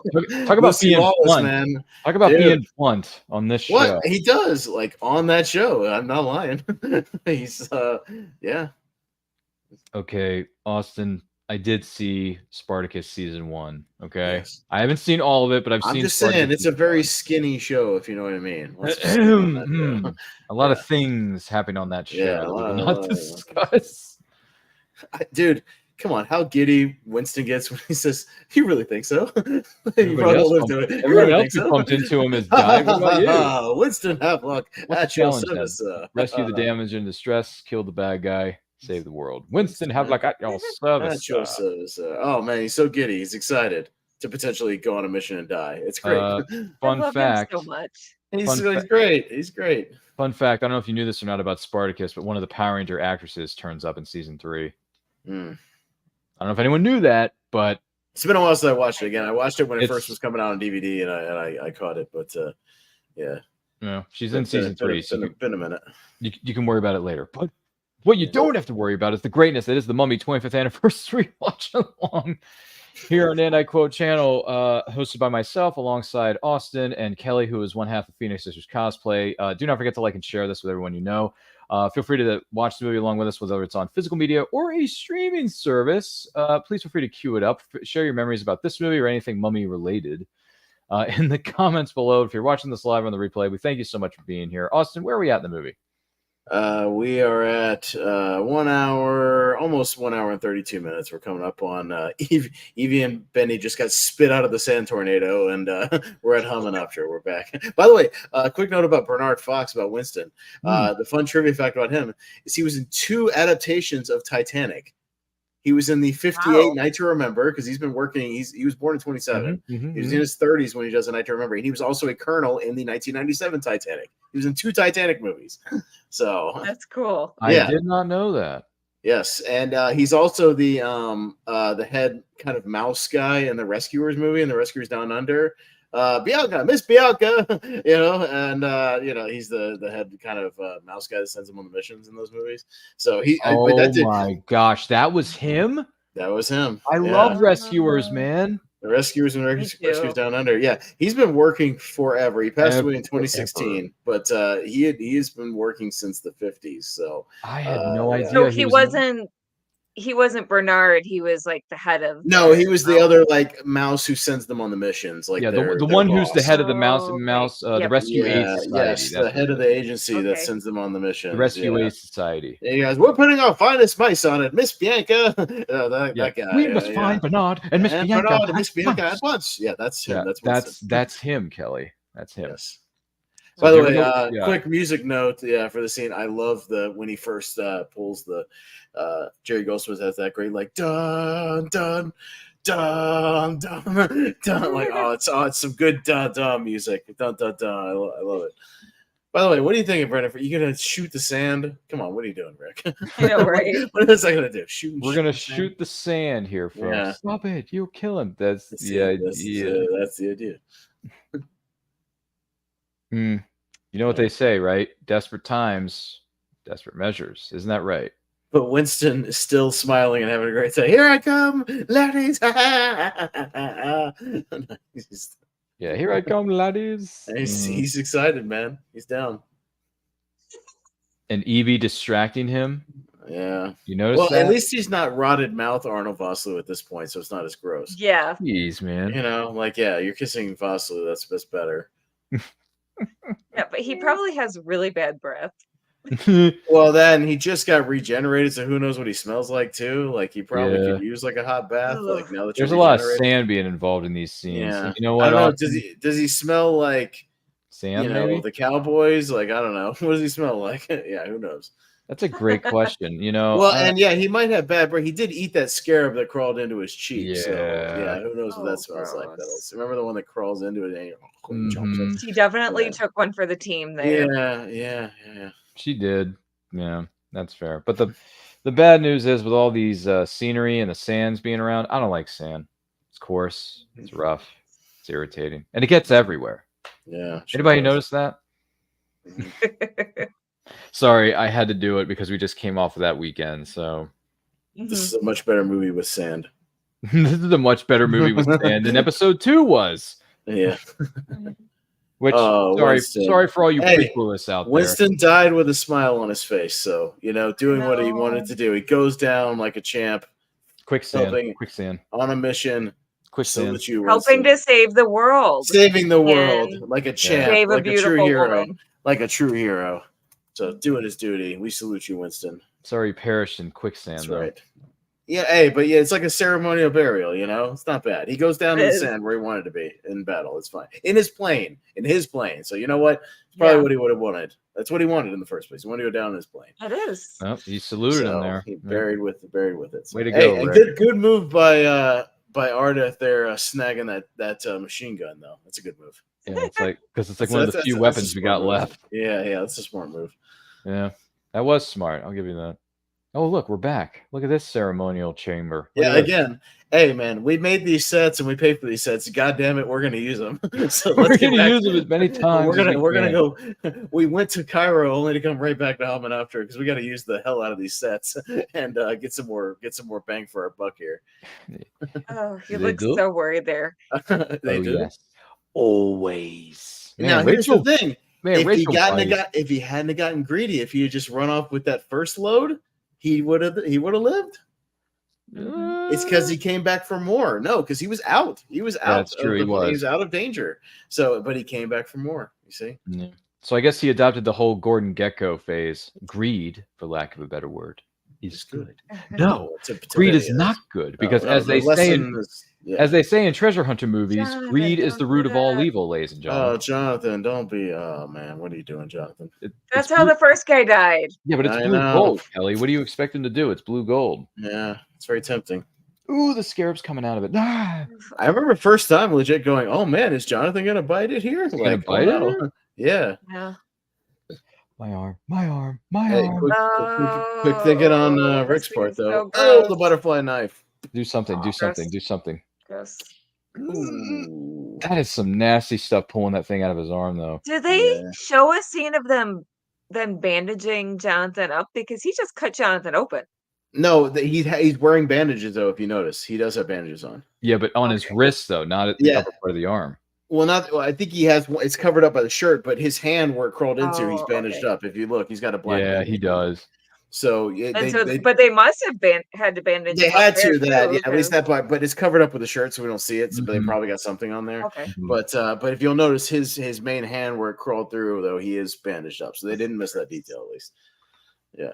Nice. Cambridge scholars never wrote about this. Some creepy stuff coming out of the walls. Yeah. And look, Benny is terrified. Benny is terrified. He can't believe what he's seen. Mm-hmm. That's why he leaves. He sneaks out. He's a Wake sneaky, them and wake the others. sneaky little dude. Imhotep. Sorry. Mhm. Anyone ever use the GIF where he's smiling and it says "This pleases Imhotep" in the GIF? Anyone ever notice that? That's true. I haven't used it. That's You should use it with your friends. It'd be funny. You know, something goes your way at work, Kelly. You're like, "This pleases Imhotep." Mm-hmm. I'm smiling. You know. Oh boy. Oh look. This is a new set though. We didn't see this earlier. Oh, there you go. The ancient But mirror. there's some nice old school matte paintings in the background, as you can tell. I can tell. Yeah. To make it look much bigger than it is.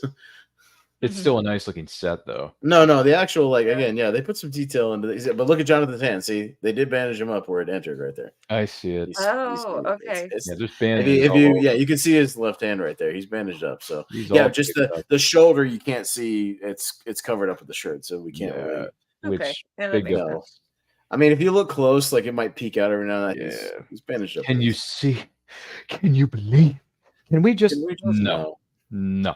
It's This like is a whole bunch of no. It's like a whole bunch of no's. It's a no for me. No. Pulling a Randy Jackson there, Kelly. It's a no for me, dog. No. Yeah, what I was thinking. No for me, dog. No for me, dog. All right. This is a hell no. How many times? But this is the big problem. How many times has that show been rebooted? 2 or 3 times already. It's so ridiculous. Probably more. You know, they got the poor man's version of that with the Masked Singer, Kelly. Yeah. Mm. And America's Got Talent, and That's still going, by the way. That's Yeah. still going.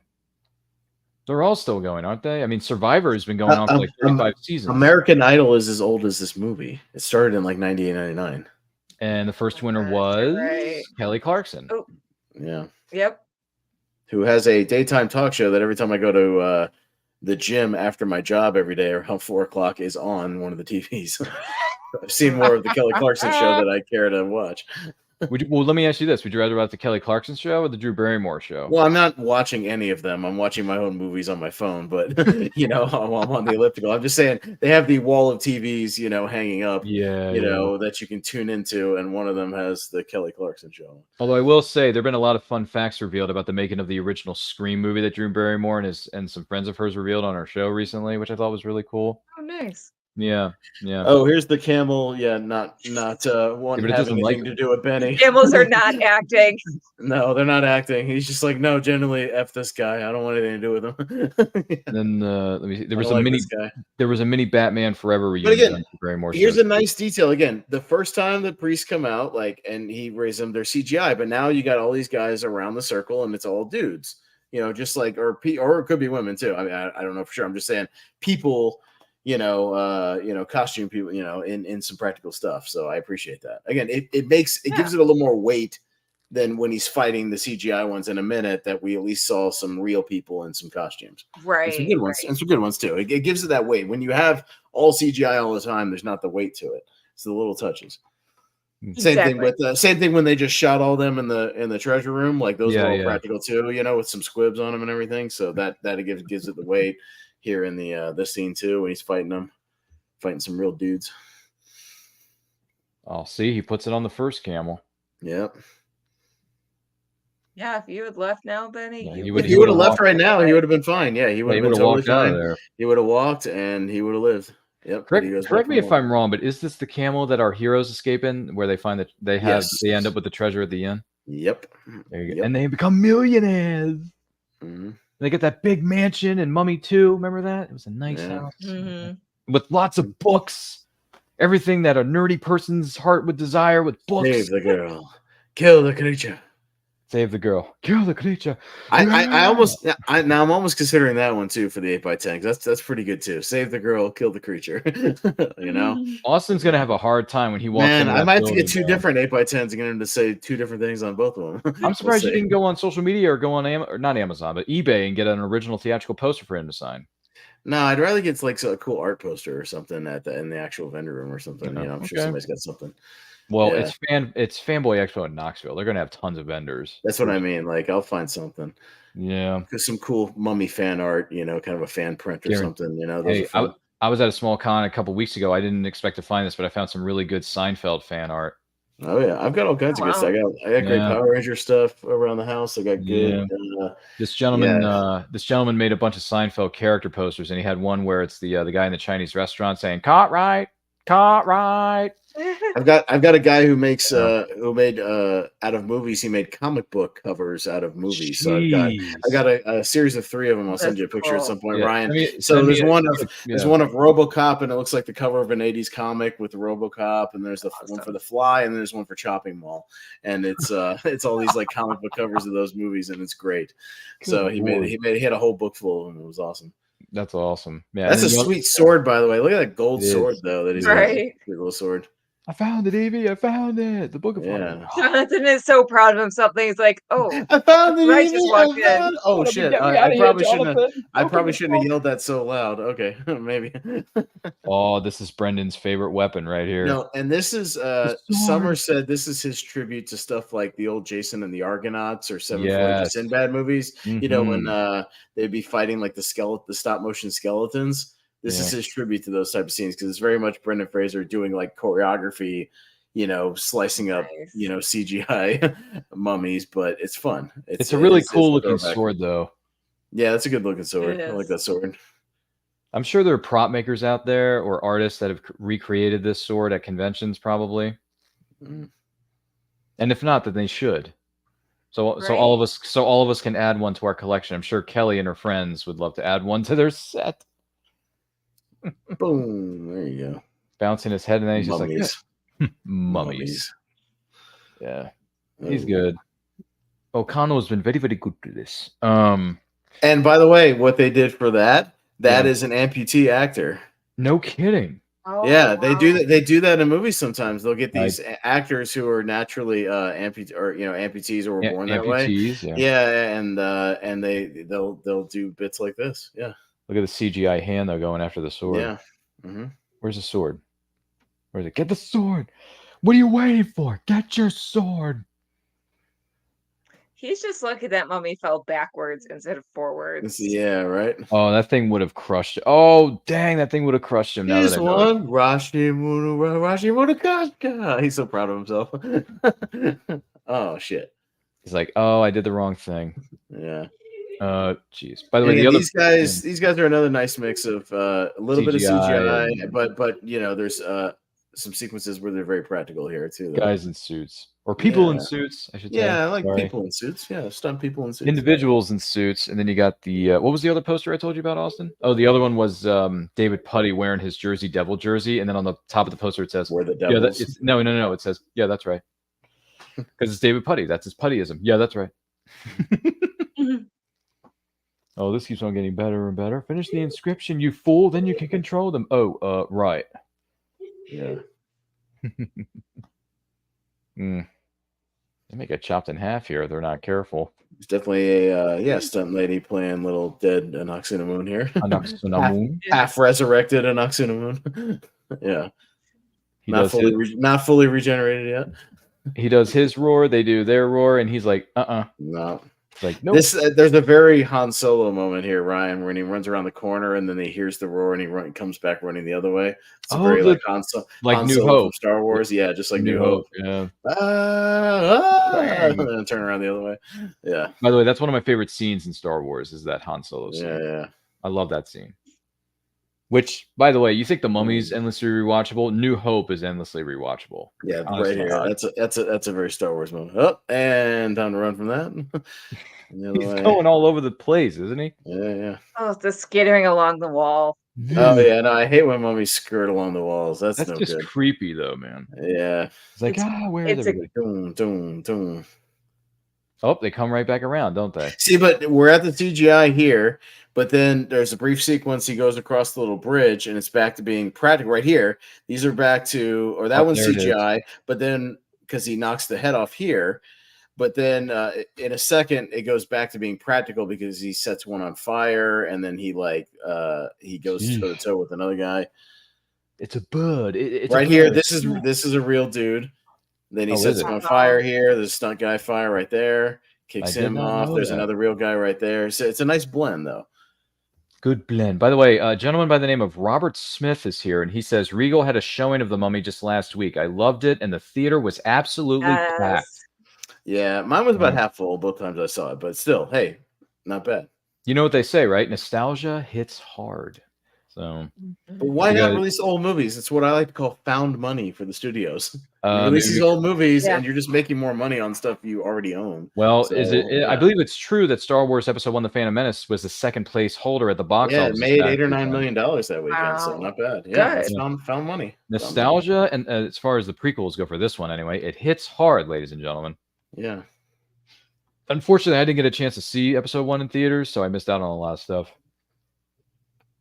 For the re-release anyway. I did see it originally in 1999, but I didn't, see the Well, we had a 2 weeks ago where both The Mummy and Alien were both in theaters in wide release. And then a week later, Episode 1 was in theaters. So it's kind of a cool time. We're getting all these like nostalgic old school movies back in theaters. Yeah, which again, if you got a year like this with all the stuff that got delayed because of the strikes and everything, why not put some old movies in theaters? Get people in theaters watching old movies. I'm totally with it. I will go to the theater and watch these old movies. Absolutely. All day. Do you think they're going to put Terminator back in theaters? Probably why they're doing it. I don't know. They seem to play T2 more than Terminator. Some of these movies, but it's Terminator. But they always show Alien. They never show Aliens. I don't know why. They always show Alien though, but not Aliens. Aliens is so much better though. Yeah. Which Austin and I have been in agreement with since day one. Pickpocketing skills come in handy once again. Evie, he says, "I've got it. Got it. So he picked his pocket while he was getting choked. See, smart one, that Jonathan." Robert Smith goes on to say Regal is doing this as well. He saw Star Wars 2 just a few days ago. I saw Alien again, and man, it holds up for me after all these years. No, it's really good. I just watch Aliens more, but Alien is still a masterpiece of horror. It's great. Mm-hmm. No, it's excellent. Thanks for sharing that with us, Robert Smith, and thank you for tuning in. By the way, hope you're enjoying this content. But I have Regal Unlimited, so of course I'm going to watch Alien and Mummy. Yeah, twice. Austin has the VIP pass. And Mummy twice, and Episode 1, and whatever else you decide to put in theaters, I'll go watch. So please bring it on. If they re-release the Terminator, I'm going back to see it. I have to see it. Oh, she's so energetic. Look at her. Paradise. She's like putting the finishing touches on it. You know what I mean? Doing her thing.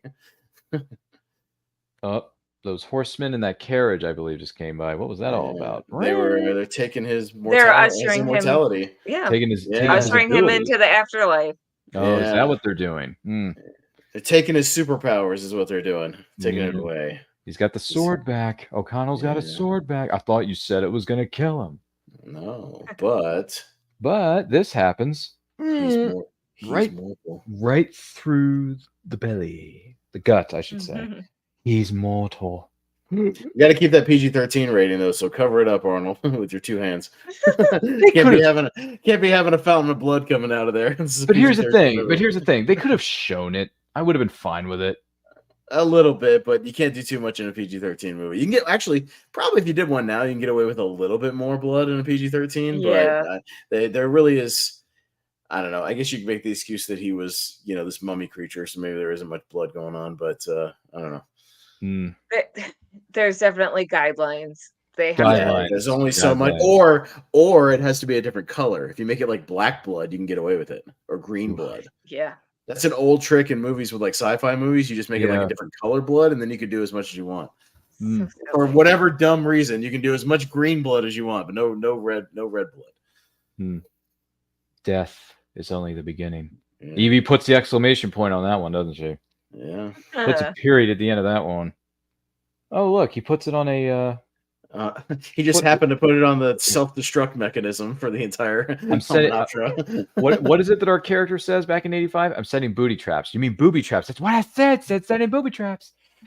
Sorry, I'm bringing up the Goonies. Sorry, that movie turns 40 next year. Next year. Are you going to join us for that, Austin? Or no? I'm not a big Goonies guy. You're not a big Goonies guy? I came to it late. I didn't see it till my 20s. So I was what about you, past, Kelly? I was past the kid age for it, so I don't have that connection to it. You're not a Goonies fan. Never seen Goonies. You've never seen Goonies? Wow. I think it's Ryan. I think it's a good movie. It's solid. I don't have that connection to it. I didn't grow up with it, so no, it's I'm fair. not like a nostalgia Goonies guy, but it's good. It's completely fair. I completely understand. Kelly, you have more homework to do. I know. But Ryan, couldn't we just? No, Jonathan. No, Jonathan. We gotta go. Yeah, we are not reenacting that. But here's what you were talking about, Kelly. Watch Rick in this scene. He still is reaching out his hand to even try to save Benny. After all that, I'll still try to pull you out. Come on, give me your hand. Okay, now let's all speculate. What would have happened if you pulled Benny out and he got out? Goodbye, Benny. That wouldn't happen because he has to get his comeuppance. But I'm just saying, theoretically, I think you would have pulled him out. Rick would have beat the crap out of him. They would have left him there, but he also would have given him a chance. Like, I'm going to beat the hell out of you, but I'm not going to kill you. If you can make it out of the desert, then you're on your own. But I'm not going to help you get out of here. And then Benny would have showed up and caused more trouble for them in the sequel. Yeah. Because he's got that never learned. No, he's the last one. He has to get it though, and he's got to get the big epic death here. Shush part. With the scarabs, I believe is what they're. All the scarabs. One last meal for the scarabs. Man. The scarabs are the worst. There's a lot of it's the noise that's. Yeah, it's so creepy, man. Yeah. Oh, and by the way, how he did the torch thing, I heard on the commentaries. He has a little tuner switch thing that he just turns down, like a dimmer switch on the torch. It's like an electric torch, and he just slowly turns it off himself, kind of while he's holding it towards him. Just slowly turn it down, and then do it himself. So there you go. Interesting trick there. Yeah, no, it's a simple trick, but it makes sense. I didn't know that though. All kinds of fun facts are being presented in this. That's right. I am enjoying it very much. Thank you. You got to bring the fun facts. That's what I'm here for. I think I brought a bunch for the Matrix when we did the Matrix, Die Hard, all kinds of stuff. I'll listen to the commentaries, pull up some fun facts, things like that. I take it you're going to be doing this again when we do it for Batman '89 and Speed. Oh, of course. Well, Batman '89 is going to be more of the quote along with a few trivia bits thrown in, but yeah. Austin and I are going to do. That's going to be 2 hours of me and Ryan just quoting that movie from front to back, pretty much. So yeah, pretty much. Yeah. And then Kelly and her friends are going to tune in and wonder, why am I ever going to be? Why am I watching this? Why am I friends? I can just watch the movie. I can just watch the movie. Why am I watching these dorks? Quote Batman. Kelly's not going to even bother to tune in. Yeah. By the way, that sounds like also fun fact: Oded Fair originally was gonna be a sacrifice scene where he sacrificed himself. His character tested through the roof in test screenings. No kidding.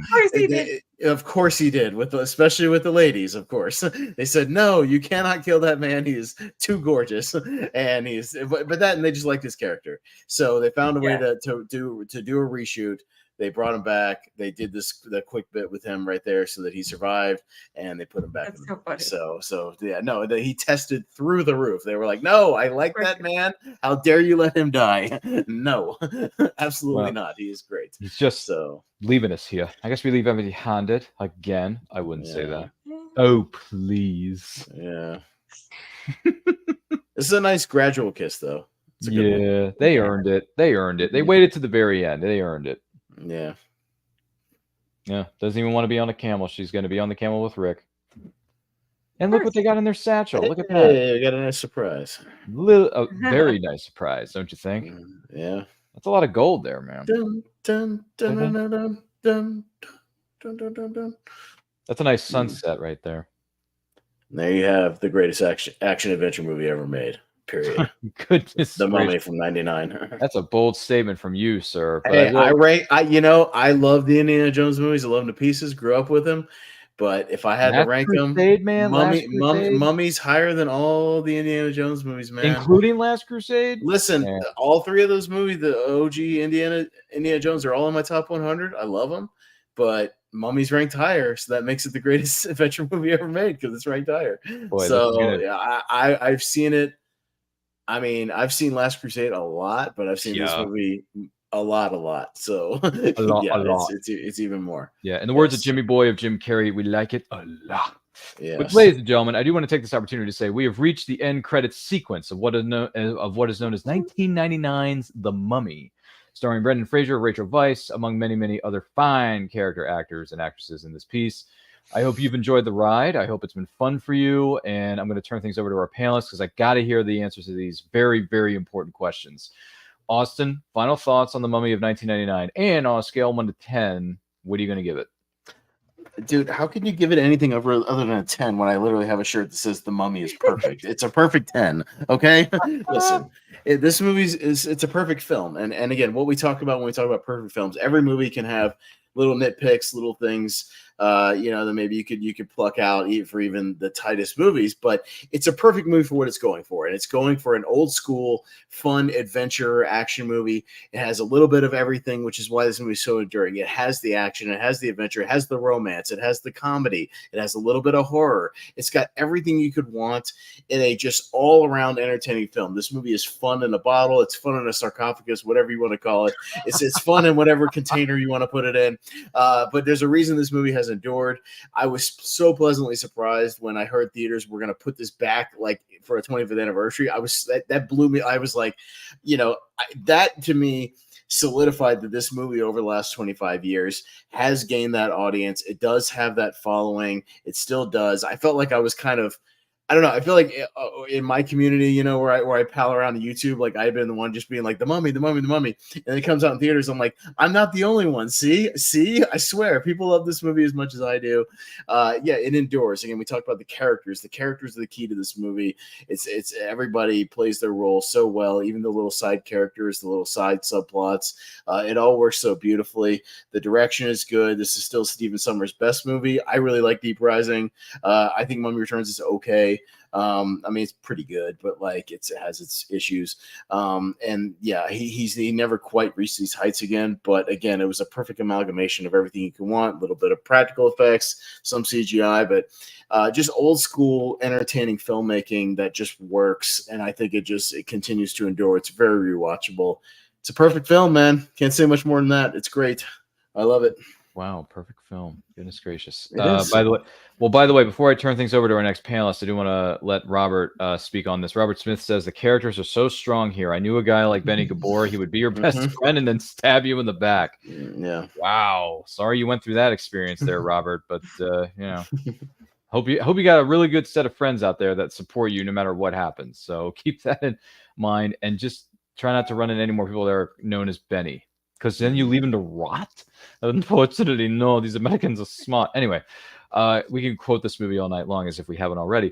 Kelly, final thoughts on this movie known as The Mummy of 1999 and on a scale of 1 to 10. 1 to 10. What are you going to give The Mummy? Also a 10. Absolutely. Like Austin said, it's a perfect movie. It has a little bit of everything.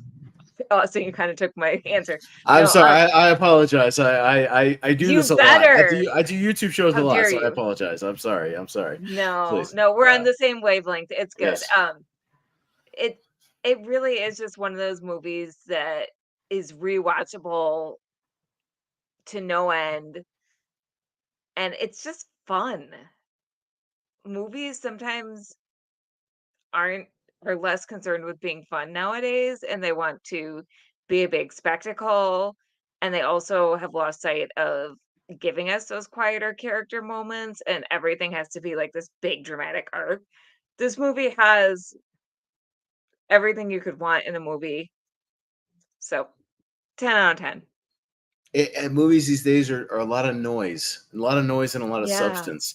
And you forget to do what I talked about here. And I know we're rambling, Ryan. I'm sorry. I know you're trying to wrap things up, but it's just a little point I make about just modern stuff.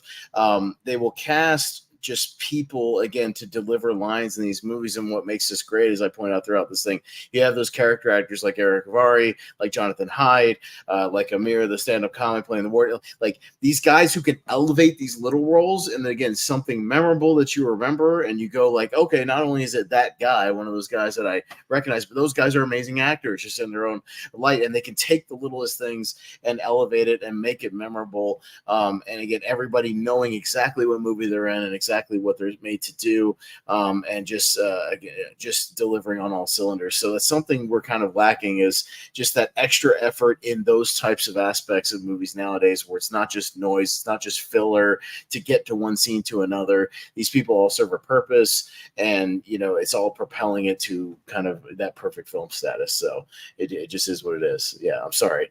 None of those stupid Transformers movies or any of this junk has anything on this movie. I'm sorry. It just doesn't. It's all visual nonsense and noise. And this movie's so much more than that. Agreed.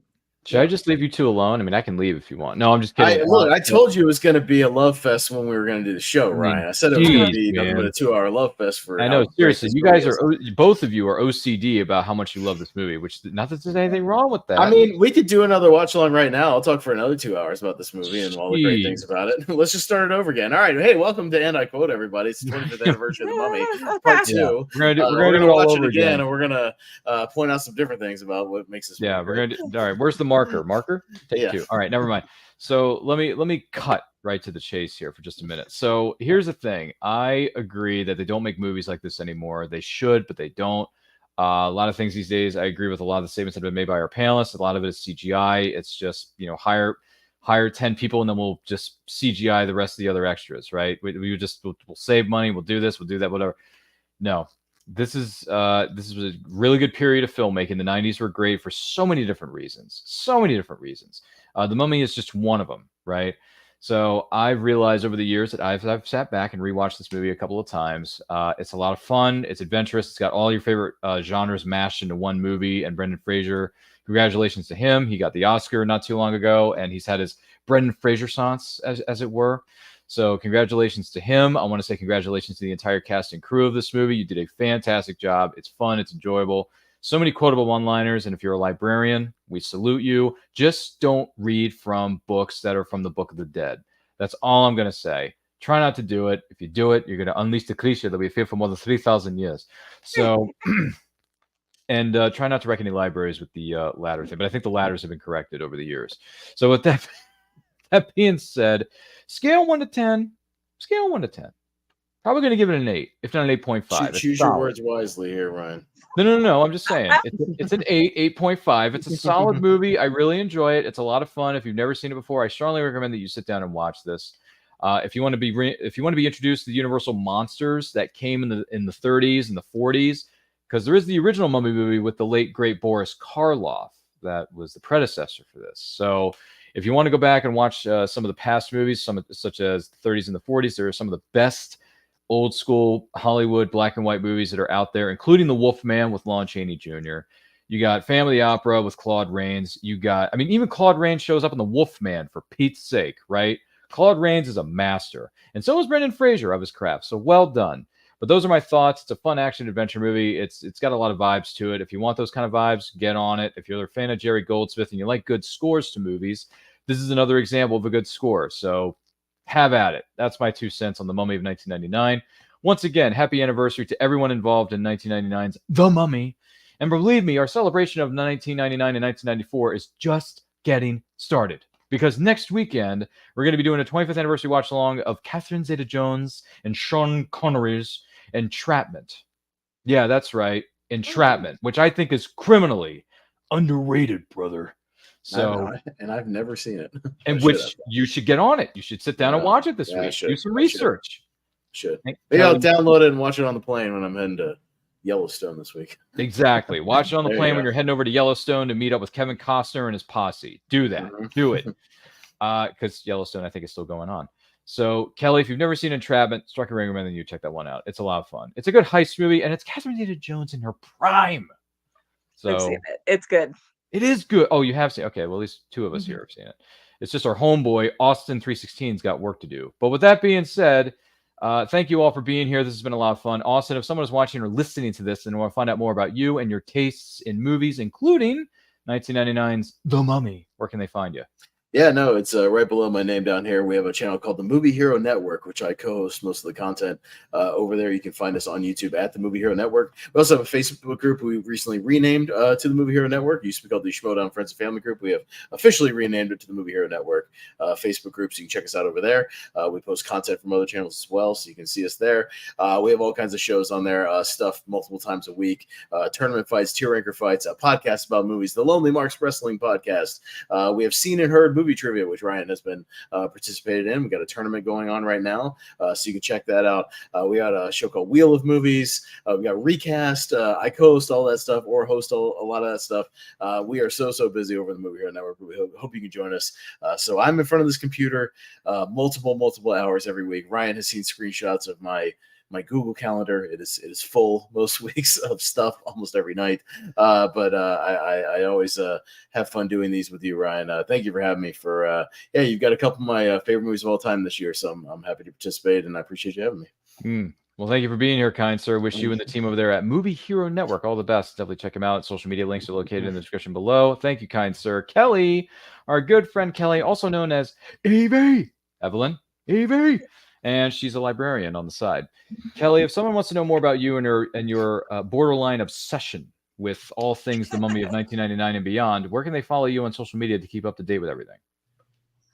So just check my Linktree, linktree.com/PhoenixCosplay is the best way to find all my social media, because I have Phoenixus Entertainment, has my cosplay, my books, all that stuff.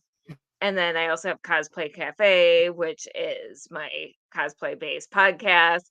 So if you just go to the Linktree, that has everything you could possibly need. Wonderful. Splendid, as one might say. Thank you so much, Kelly. Appreciate you being here. You are a wonderful person and a great librarian on the side. Congratulations. It's a great career. Books are just as important as anything else. So make sure you visit your local libraries and check out some books. You may like them. I don't know. All you got to do is take a look. It's in a book. I learned that back in the day. Did you learn that back in the day, Kelly? Probably. My name is Ryan of And I Quote Channel. Follow me on Twitter and Instagram personally at RyanRPM5. Make sure you check us out across all forms of social media at And I Quote Channel. We're on Facebook. We're on Twitter. We're on Twitch. We're on YouTube. Thank you to everybody who has helped us reach this milestone of over 1,000+ subscribers. We are really grateful for that. And we thank you for helping us reach that milestone. I want to invite you to help us reach our next milestone, which in this case is 5,000 subscribers. Once we do, we're going to throw together another great big live stream celebration, and we're going to do some special giveaways for that. So make sure you join us and tell all your friends about us. Basically, have fun with it. We got merch, we got shirts, we got hoodies, we got stickers, we got coffee mugs, we got stationery, we got all kinds of wonderful things located in the description and on our social media channels. Movie watch along schedule continues next weekend with Entrapment on May the 18th, which I believe is that'll be on Saturday night, 7 p.m. Eastern Time, live. That is a live show. Everything we do is live. So make sure you check that out. Entrapment. If you're a fan of heist movies, if you're a fan of Mr. Sean Connery or Catherine Zeta-Jones, who's made a bit of a career resurgence here with appearances in the hit TV series Wednesday, which is on, I believe, Netflix, if I'm not mistaken. And she appeared on a series that I heard didn't get good reviews, but if you want to see it, it's available on streaming services, also known as National Treasure: Edge of History. In case you're interested in learning more about Catherine Zeta-Jones and Hill filmography or some of her more recent appearances, I would say. But once again, congratulations and happy 25th anniversary to the entire cast and crew of 1999's The Mummy, Stephen Sommers, Brendan Fraser, Rachel Weisz, everyone involved. Thank you so much for making this movie what it is today. And we're still talking about it 25 years later. And we know that Austin's going to be watching it right after this, and Kelly's probably going to be watching it again later this weekend, or she'll watch it again early next week. Without any further ado, thank you for being here. Like, comment, share, subscribe, ring that bell to be notified when the videos go up or they go live. And remember, life is better when watching movies with friends. Take a look.